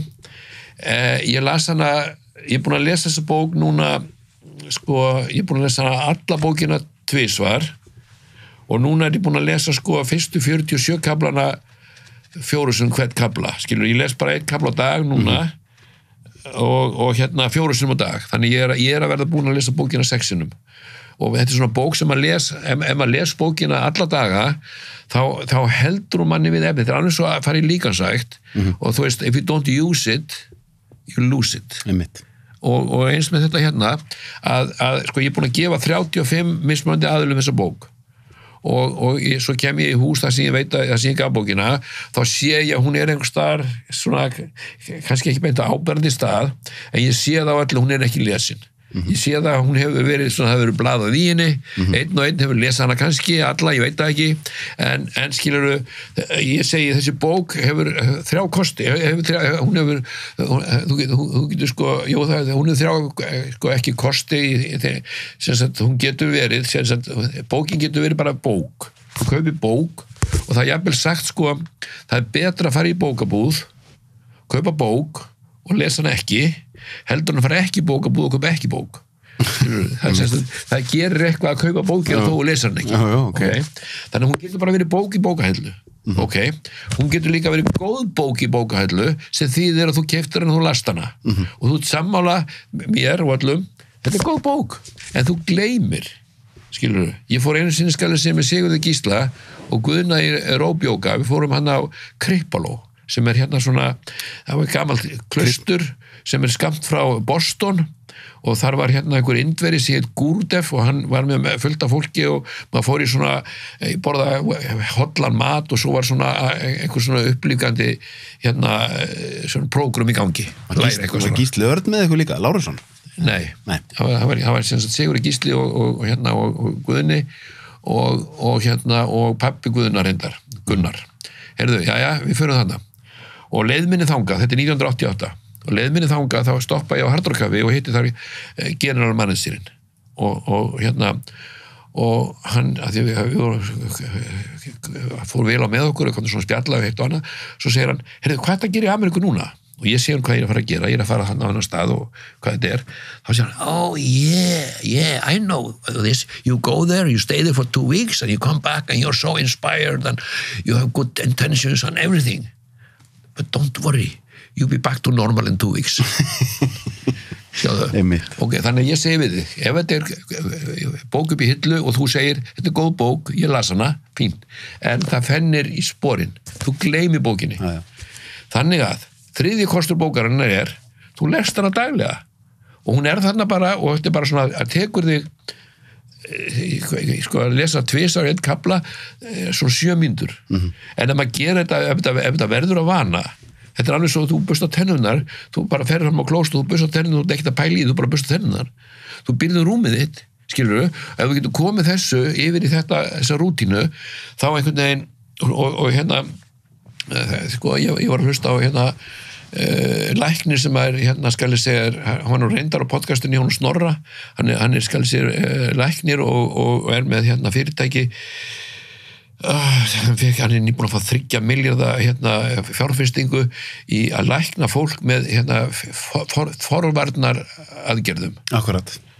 Og hérna og hann segir það svo ef sko þannig að hann vil meina það að fullt af fólki yrði ekki veikt ef það myndi sko sinna forvarnarstörfum.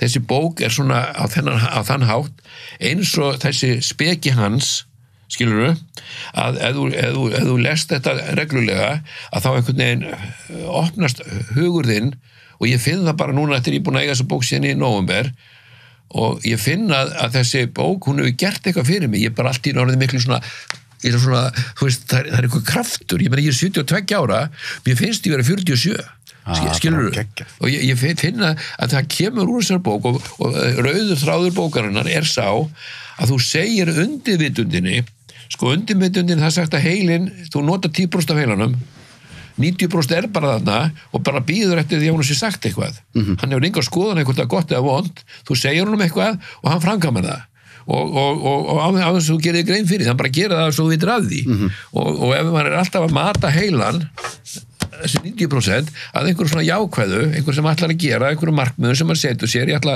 þú veist, nú ég að fara í framboð og þú veist, ég ætla að vera þingmaður þannig ég segi undirmendunni það, ég ætla að vera þingmaður og hún að hjálpa mér núna að undirbúa mig til þess að fara í þann slag.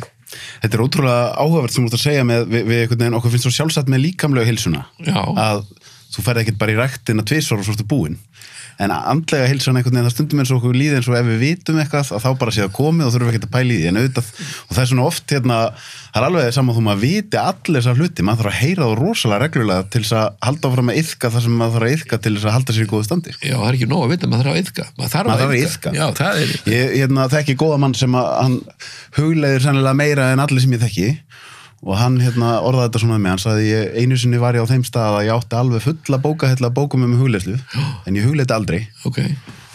Núna hugleiði ég 2 á dag í klukkutíma, en ég hef enga bók. Okay. Hvort betra? Já, bældi því. Það iðkunin sem á endanum það sem þú vilt vera að gera. Já.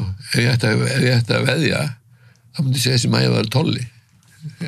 Þetta reyndar ekki Tolli, en Tolli er nummer 2. Okay. Ég held að Tolli hugleiði næst mest af öllum sem ég þekki. Okay. Og Tolli er Tolli er mjög gott dæmi mann sem iðkar gífulega mikið.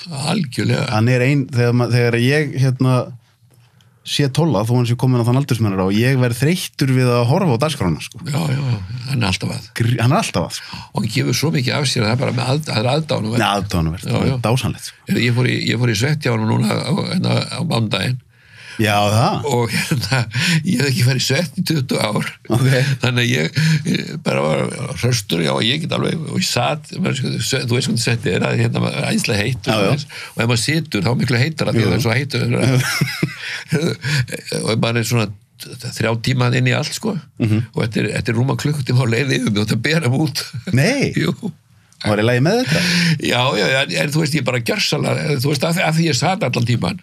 Já, en núna veit ég hvað ég gera næst sko. Þannig ég ætla ekki að gjóstu Nákvæmlega, það er gott að leggjast niður og finna staðin þar sem kemur smá ferðsloft inn Já, ég held ég væri komin yfir þar sko, að því ég fór fyrir 20 Já, ég skil En líkamlega heilsan þú ert í býsna góðu líkamlega formi líka Ertu duglegur alltaf að hreyfa þig? Já, ég sko þegar ég fór á rocksjóið í Broadway 1981 og sá Bubba Beran á ofan heyrðu, hann var alveg hann var með þetta hann hljópur sinuna og hann var svo flottur alveg bara allir skorinn og vöðvarnir og ég veit ekki hvað maður ég fer heim, þetta var á þeim tímum sem ég byggum á skrifstofunni á Tómamorgunum og það var stór spegillinn á skrifstofunni og ég fór úr og ofan og ég horfði og ég með langaði til að gráta ég var svo illa með komið maður og þá byrjaði ég að æfa skilur og var svona fór að æfa og það gekk ekkert sérstaklega og svo endaði með því ég fór til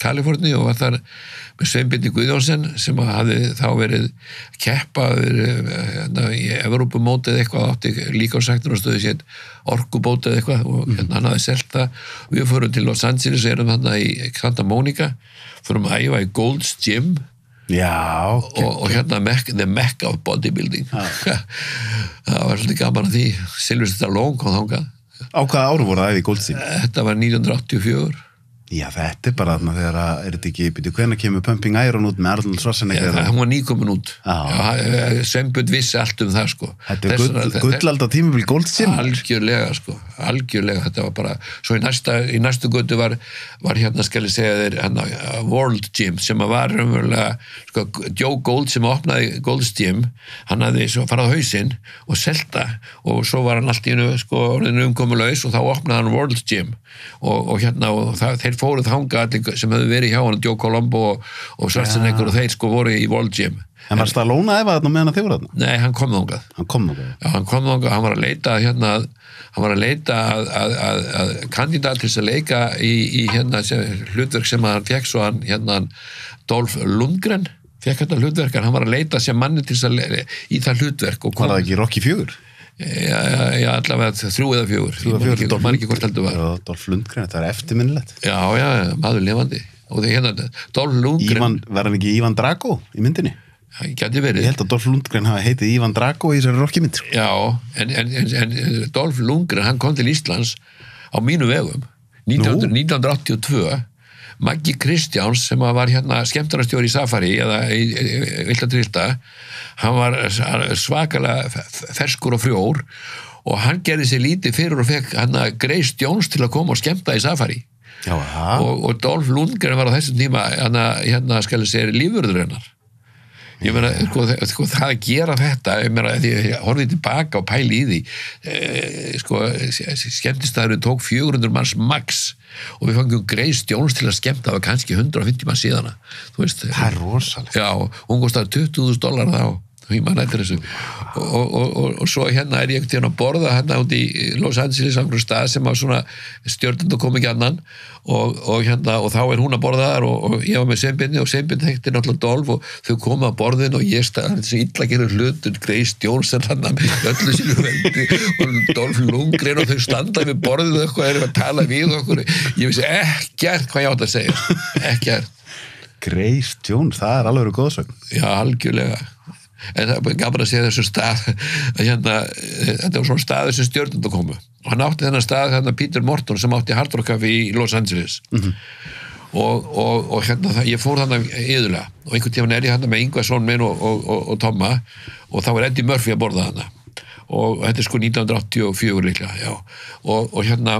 Og við vorum settir alltaf innst í salin, það var svona kallað suburbia eitthvað sko, þú veist alveg stjórnunda vildu vera fremst, það sæjust sko, nema hvað við náttúrulega vorum fljótir að spotta það var Eddie Murphy og svo sjáum við hann stendur upp og lífið þetta með og hann fyrir hann úr klósett og strákarnir þeir hlaupa fram sko sjá Eddie Murphy svo fara hann inn á klósett og þeir sjá hann Eddie Murphy og eru þarna bara bíð og slis svo allt í nú opnast dyrnar þá var hann sem fara inn á klósett og hann kemur út og þegar hann kemur út á klósettinu þá borar hann í nefið og þegar þeir koma tilbaka þá voru þeir svo miður sín svo borða hann bara í nefi þeir voru alveg bara þetta skemmt alveg Eddie Murphy í fílingi sko það var síðan stjörnuljóminn farið bara já en svona var þetta þegar hann var nýbúin að vera í Coming to America já þetta var akkurat því fræðar sólinas í hámarki já algjörlega og Beverly Hills Cop Beverly Hills Cop akkurat já, þetta var en hefur bara, var það Bubbi sem var inspirationið því að byrja líkansrækt? Algjörlega, ef að Bubbi hefði ekki verið berað ofan við Broadway þá hefði ég ekki fengið þessa bakteríu sko. Ég hef oft sagt til Bubba, ég þakka þér fyrir þetta og já það og síðan þá hefur bara hreiftið það eftir já, ég er búin að vera meir og minna að æfa síðan og núna hef ég fyrir svona 3-4 sinni í viku af því að þú veist að ég finna að ef ég hreyfi mikið þá ef maður fljótur að gleyma maður, fljótur að missa niður og eftir því sem maður verið eldri þá þarf maður að halda þessu við ef maður tekur ekki eins þungt og maður gerði ekki alveg það er allt í lagi. Varst að taka þungt? Já, ég á mest 105 kíló í backpressu það var svona sparið dagur Já, sparið dagur og þú er líka einhvern tíðan sagt að ertu ennþá að borða hamborgara hverjum degi? Nei, ég myndi segja ég er reynda búin að borða einn dag en ég myndi segja ég fyrstu 12 árin borðaði á hverjum degi og ég hlakkaði alltaf til að fá fyrsta alveg kjörlega og ég var ellendis og svona þá fór ég bara á einhverja stað og fekk mér hamborgara Bara þeir eru morgumat líka? Nei, bara einn á dag, einhvern tímann dagsins Einn á dag? Já, en sko ég borða kannski svona 3-4 núna á viku sko, þú veist Bara þið franska með það, sleppur því? Já, það er svona, franskar ég hef ekki ef ég dætti í selgætið sem stundu ég geri þá er ég alveg viðþólslaus ég bara, ég háma í mig Já, algjörlega, og það hefur svo slæma áhrif á, maður finnur það sko, þegar maður borðar á mikið sælgæti, þá er allt í nú komið eitthvað inn í líkamann sem hún ræður ekkert við. Það þarna bara, þú finnur þig líður illa, þú getur ekki gert þér bara að bíða eftir að hætti. Einmitt, það eiginlega, ég tengi við þetta, það kannski best að nota enska orði restlessness, maður verður einhvern veginn svona allur yrðalaus. Já, algjörlega, bara óþægilegt. Þegar sykurinn er komin yfir ákveðið magn. Og ég er búin að vita þetta með sykurinn alveg bara frá 1974 eða eitthvað, þá var mér sagt ég ætti ekki bara að hvíta sykur, en ég skildi það ekki. Ég bara, þú veist, það tekur einhvern tíma að finna maður að fatta hlutina, sko. Já, en síðan líka bara eins og við vorum að tala áðan með bókina að það stundum ekki nú að vita þetta. Já, nei. Svo það maður að fara eftir í. Já. Það þrautin þingri. Já, það tvennt ólíkt. Það bara tvennt ólíkt. Það oft þeir sem að vita mest hlutin alls ekki endilega bestur að fara eftir í, sko. Já. En mér langar aðeins til að koma hérna að því að ég sagði á nýra að fara í framboð. Ég ætlaði einmitt að fara að færa umræðina þangað í lokin, sko. Já, ok. Stjórnmálin. Já, sko, þegar ég var að læra nú í Ameríku, þá var ég að vinna fyrir mér sem þjónn á Deerfield Beach Country Club. Þetta var svona snobbklúbbur sem var bara svona fullorðnir Amerikanar frá Norður-Ameríku og Kanada sem voru þarna meðlimir. Þannig að eigandinn að Bayer Aspirin var þarna meðlimur og svona þetta allt í þeim flokki. Og ég er þjónninn í sal og svo Amerikanir komu yfirleitt svona þeir komu hérna í desember og voru fram að páskum eitthvað svoleiðis og svo einhvern tíman er ég að vinna hérna og það er einhvern maður af norskum ættum sem er hérna á sér að borða og hann er með konuna sína og 2 börn og svo mömmu sína sem var í heimsókn frá Noregi og ég er með þetta borð og þegar gamla konan uppgötta það ég er frá Íslandi þá bara letum ekki friði hún bara tókaði í mig og vildi tala við mig og svona, kona ábyggla svona yngstur á bylunu 75 pluss mínus skilur svona, bara mjög svona fersk og flott kona og ég var frá Íslandi þannig að við komum from the same neighborhood skilur, þannig að hún svona einhvern veginn fann einhvern skildleika þannig heyrðu þegar kvöldið er að vera búið þá tekur hún í hendina á mér horfir í augun á mér og hún segir one day you will be a minister in your country þú veist og ég bara trúði henni og þetta er 1978 eða 9 Er það stjarnan núna? Já, ég meina þú veist ég á eitt skot í byssunni ég er 72 ára gamall og mér finnst ég vera 47 en ég náttúrulega það ekki og ef ég fer ekki á stað núna ég meina þó að Joe Biden sé 76 skilurðu að það er svolítið sent ég meina, ég veit ekki hvernig þetta verður eftir 4 ár Þú getur átt 2-3 Þú ferskur miðan valdur Já, ég sko miðan við það þannig að það er búið að blunda í mér alla götu síðan þetta að ég ætli stjórnmál þegar ég er tilbúin og hérna Steingrímur Hermannsson sagði við mig einhvern tímann hann sagði pabbi minn sem að Hermann Jónasson sagði við mig Tómas, hann sagði þetta við mig ekki fara út í stjórnmál fyrir út orðum fjárhagslega sjálfstæður og ég hef svona munið eftir þessu hann sagði þetta við mig fyrir 30 árum hann var þá forstöðumaður held ég og þannig að ég hef ekki verið tilbúin að fara í þessi stjórnmál sem ég ætla að fara í fyrir núna og ég vel flokk fólksins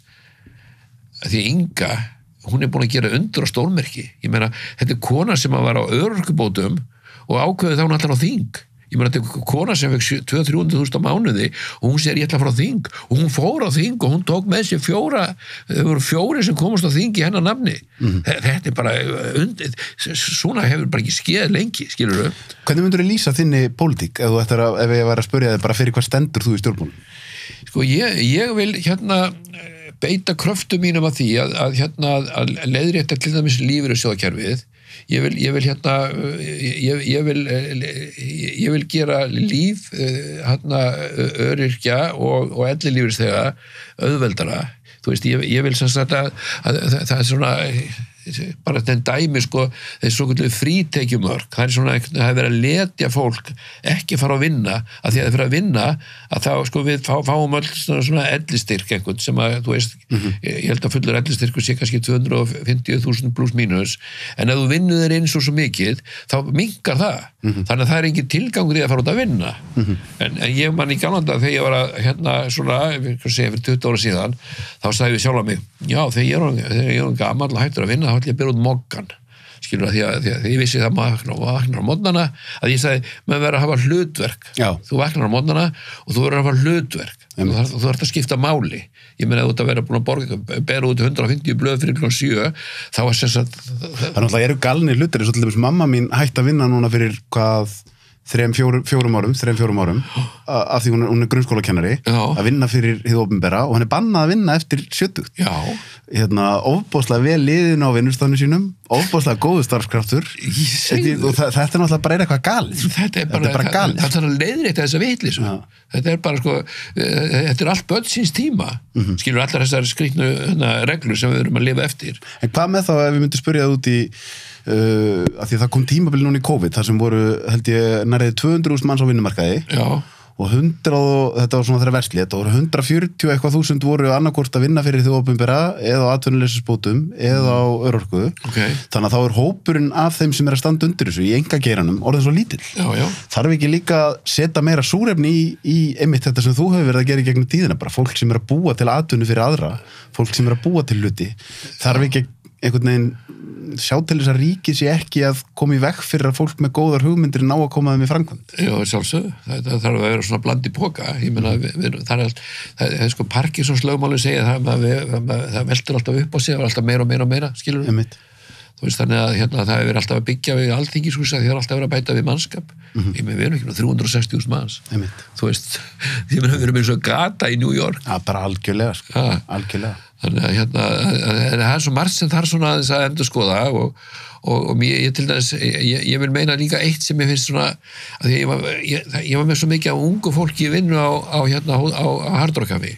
Það var alveg bara haugur og þau voru að klára menntaskóla og voru að fara í háskólan og svo vildum við náttúrulega halda stelpunum að þeirra voru alveg rosalega svona krakkar sem er í skóla eru rosalega góður vinnukraftur en það var svo margir sem vildi ekki halda áfram eftir að koma í háskólan því þá ef þau myndu vinna þá myndi bara námslánin lækka en sko ég vil segja þá bara leyfa fólki að vinna eins mikið að getur þó að fá í námslán vegna þess að það er ekki verið að gefa þeim peningana það er bara verið að lána þeim peningana sko, námslán á Íslandi eru bara lánum er það lán með vöxt já, þannig að þau þurfa að borga tilbaka og það sem er svo slæmt við þetta er það að krakkar sem að, sko, eru góður starfskraftur þau vilja ekki vinna með skóla að því þá fá þau ekki námslán en þeir sem að vinna með skóla eru í flestum tilfellum miklu betri starfskrafta þegar þau koma út úr skólanum að þeir vita hvað það er að vinna þeir sem eru bara búin að setja á bókasafninu og gera ritgerðir og gera þetta og gera hitt og staði sér mjög vel en þau vita ekki hvað er að vinna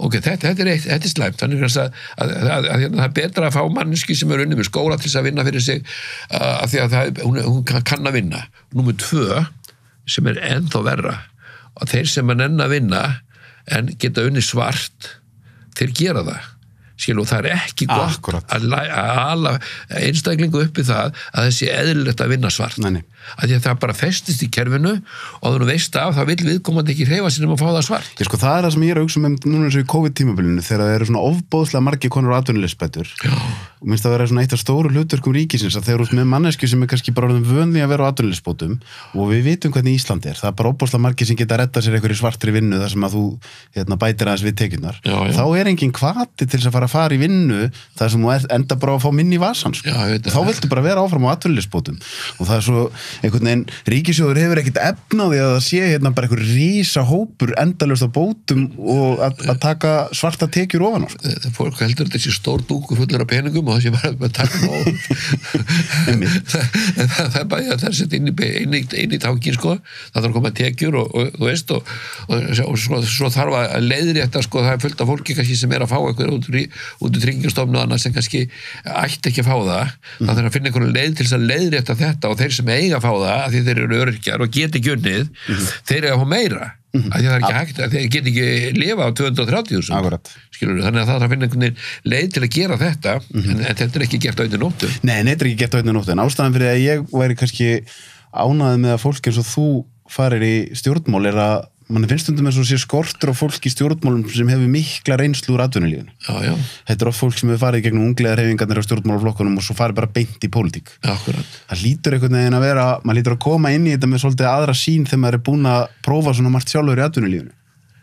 Sko, ef ég skrifa nafnum mitt á villum stað, það getur tekið mig 2 ár að klóra út úr því. Skilur, nema maður sem er að vinna fyrir þið opinbera, er kannski forsvari fyrir einhverja stofnun eða eitthvað, gerir vitleysu, þá bara, og svo bara beðum, svo bara þarf að leiðrétta það. Einmitt. Það ber engin, ég skal bera ábyrgð, segja þér, hvað þýðir það? Hvað ábyrgð berðu, skilur? Jú, ég skal bera ábyrgð, en svo ábyrgð er einskis virði, af vegna þess að viðkomandi, hann þurfti ekki að hafa fyrir því, hann lagði ekki sig að veði. Einmitt. Eins og ég get sagt þér það stundum þegar ég var sem blankastur, og það get sagt það núna því það er 30 ár síðan, að við vissum ekkert hvernig við myndum borga launin á mánudag, því við borgum alltaf á mánudag eftir helgi, skilur. Einmitt. Ég meina svo tilfinning er skelfileg og þannig að þetta held ég muni nýtast mér þarna innan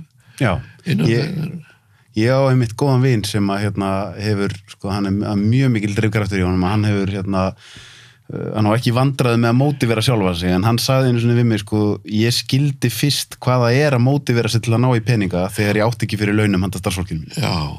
Þá virkilega, af því ég gat ekki verið maðurinn sem var ekki að fara að borga laun fyrir einstæðu móðurinn sem var að vinna hann, það bara var ekki bóðir. Pældi því, talandi einstæðu mæður, móður mín, hún bjó í Ameríku allt sitt líf, hún höndlaði ekki sem og hún er fædd með silfurskeið í mununum.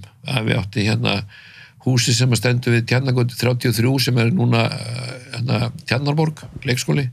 Við átti það hús, hann keypti af Hannesi Hafstein 1925, bjóð þar og var flott og það var bæði eldabuska og þjónustustúlka og bara huggulegt heimili og mamma var með kostgangar á svoleiðis.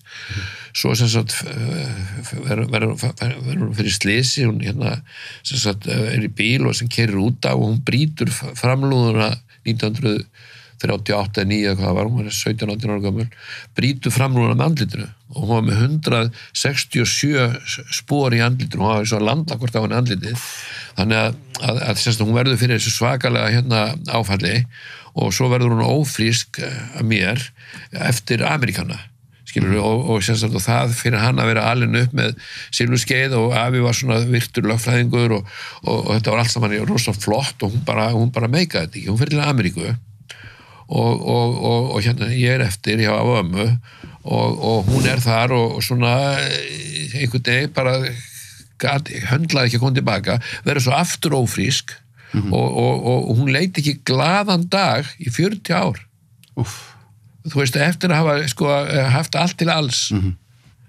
Þannig að ég geti alveg séð einstæðar mæður, sérstaklega einstæðar mæður, frekar einstæðar feður, að það þarf að lyfta undir með þeim til skilur sem sagt að þær súpa ekki dauðan og skel. Ég bara sé það þannig. Ef þú, að því við erum búin að tala svolítið mikið um stjörnuna, hvaða ráðuneyti, ef þú verður nú ráðherra, hvaða ráðuneyti særu fyrir þér að væri gaman að fá að glíma við? Fyrir utan forsætisráðuneytið? Fyrir utan forsætisráðuneytið, já. Það væri reyndar eitthvað flott við að þú verið forsætisráðuneytið. Ég veit ekki, ég er náttúrulega, ég er búin að ferðast til yfir 50 landa. Þú veist, ég er alveg gjaldgengur á erlendu vettvangi. Og ég hef svona þessa sögu, ég er ekki bara einhver svona kall frá Íslandi, skilurðu, þannig að á erlendu vettvangi þá held ég að ég myndi alveg ég myndi alveg plúma mig skilur sem sagt í því að vera á erlendu vettvangi það segi ég utanríkisráðherra en ég náttúrulega búin að vera í ferðaiðnaðinum síðan 1967 skilur, ég þekki það svo lóan á mér, ég var með Hótel Borg í 10 ár á þeim tímur sem að hótelrekstur var ekkert easy peasy, ég meina þurftum að hafa fyrir því en við vorum með 93% nýtingu á hótelinu ársgrundvelli þegar aðrir voru með 60-70 Hvernig voru það því? Það var bara, ég var með aðeinslan hótelstjóra Heiður Gunnarsdóttir og við vorum bara vakandi og ég notaði bara sömu trikk sem í hamborgara, þú veist, ég var með flott herbyggi og ég skal ég segja þér, var með sangjant verðlag og einhvern veginn, það var bara fun and excitement, það var bara, þú veist, það var bara hótel einhvern veginn, það var bara af og öllu þótti, fyrir utan það að Íslendingum saman hvort að ég á borginni eða ekki, það þykir öllum Íslendingum vænt Hótel Borg það svo skrítið bara húsið þarna og allt saman ég búið að vera þetta öll þessi ár og sagan Jóhannes á borginni og nátt skilur þannig að ég sem sagt ég myndi ekki vera góð sjávarútvegsráðherra þú veist, þó ég hafi verið á loðinu í gamla daga þá ég ekki algengur þar Ferðamálaráðherra eða utanríkisráðherra ég bara segi svona dæmi ég meina fyrir utan það flokkur fólksins er ekki stjórn nei. Þú veist, en maður þarf að hafa stjórnu og þetta hafa þessi orð sem þessi kona saði við þig ég meina hún saði þetta á baku eirað ég meina ég trúi henni því að hún hafði enga ástæð til að segja þetta annað en það hún bara fann þetta og sumt fólk það finnur hlutina það er svoleiðis hvernig leggst þá í það að vera að fara í svona kostningabaróttu það er bara spennandi já, bara láta að vaða og svo verið í grillaður mæti við töl og já, og menn bara spyrja með alls konar óþægilega spurninga og ég verð bara einhvern veginn að klóra mútu því þú veist það er ekki manna að velja þetta er flott já Þið eru liðið þá eins og þetta að núna sé rétti tími fyrir stjórnmálin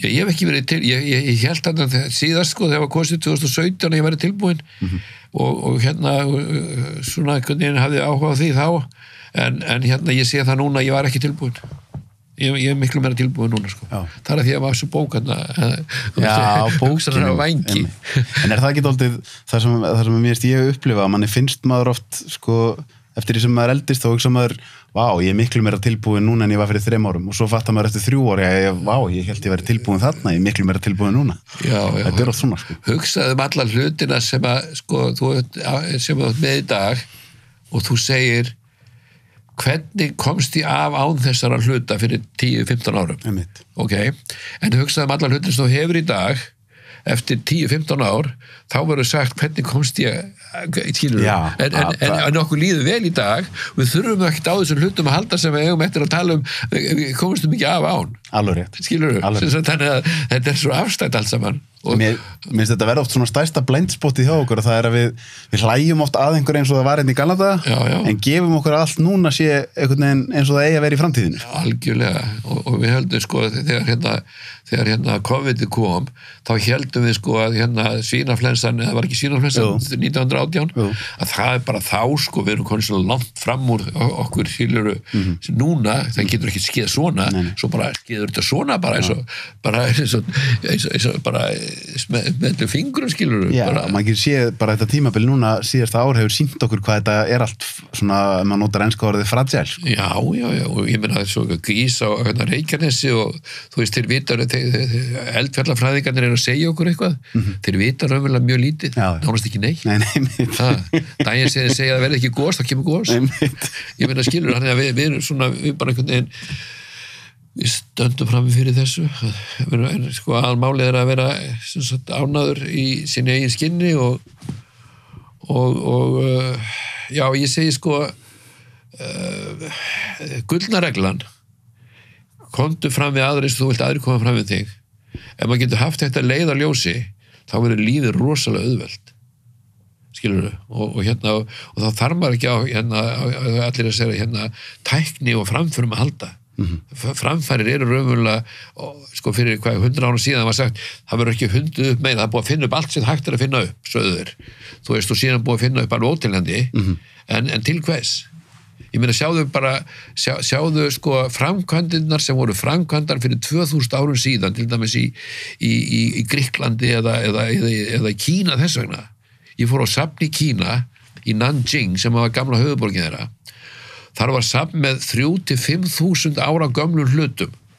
Og það voru einhverjir svona leir, skálar og alls konar, og letrið, það var svo smátt, það var eins og að verið gert í smásjá. Og þetta var 3.500 ára gamalt. Skilur, þannig að allar þessar framfæri sem við erum að upplifa, þær eru þegar uppi staðið alveg óþarfar. Ég meina það, í raun og veru, já. Við höfum allt sem við þurfum. Já. Og svo er bara ná tökum á lífinu, sem er stór mál. Það er stór mál, maður.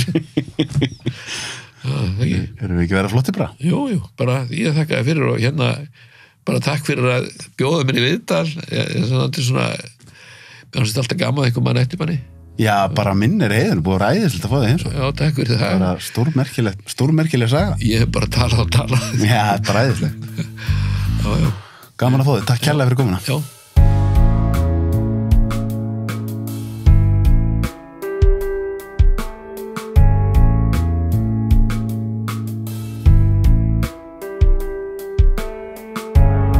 Takk æðislega fyrir að horfa og hlusta á þættina mína. Ég kann ótrúlega mikið að meta það. Það eru þetta þið sem að gera það að verkum að ég get verið að halda áfram að gera þetta og mig langar að biðja ykkur, það væri rosa vel þegið að subscribe hér á YouTube rásina mína eða á Spotify eða podcast appinu.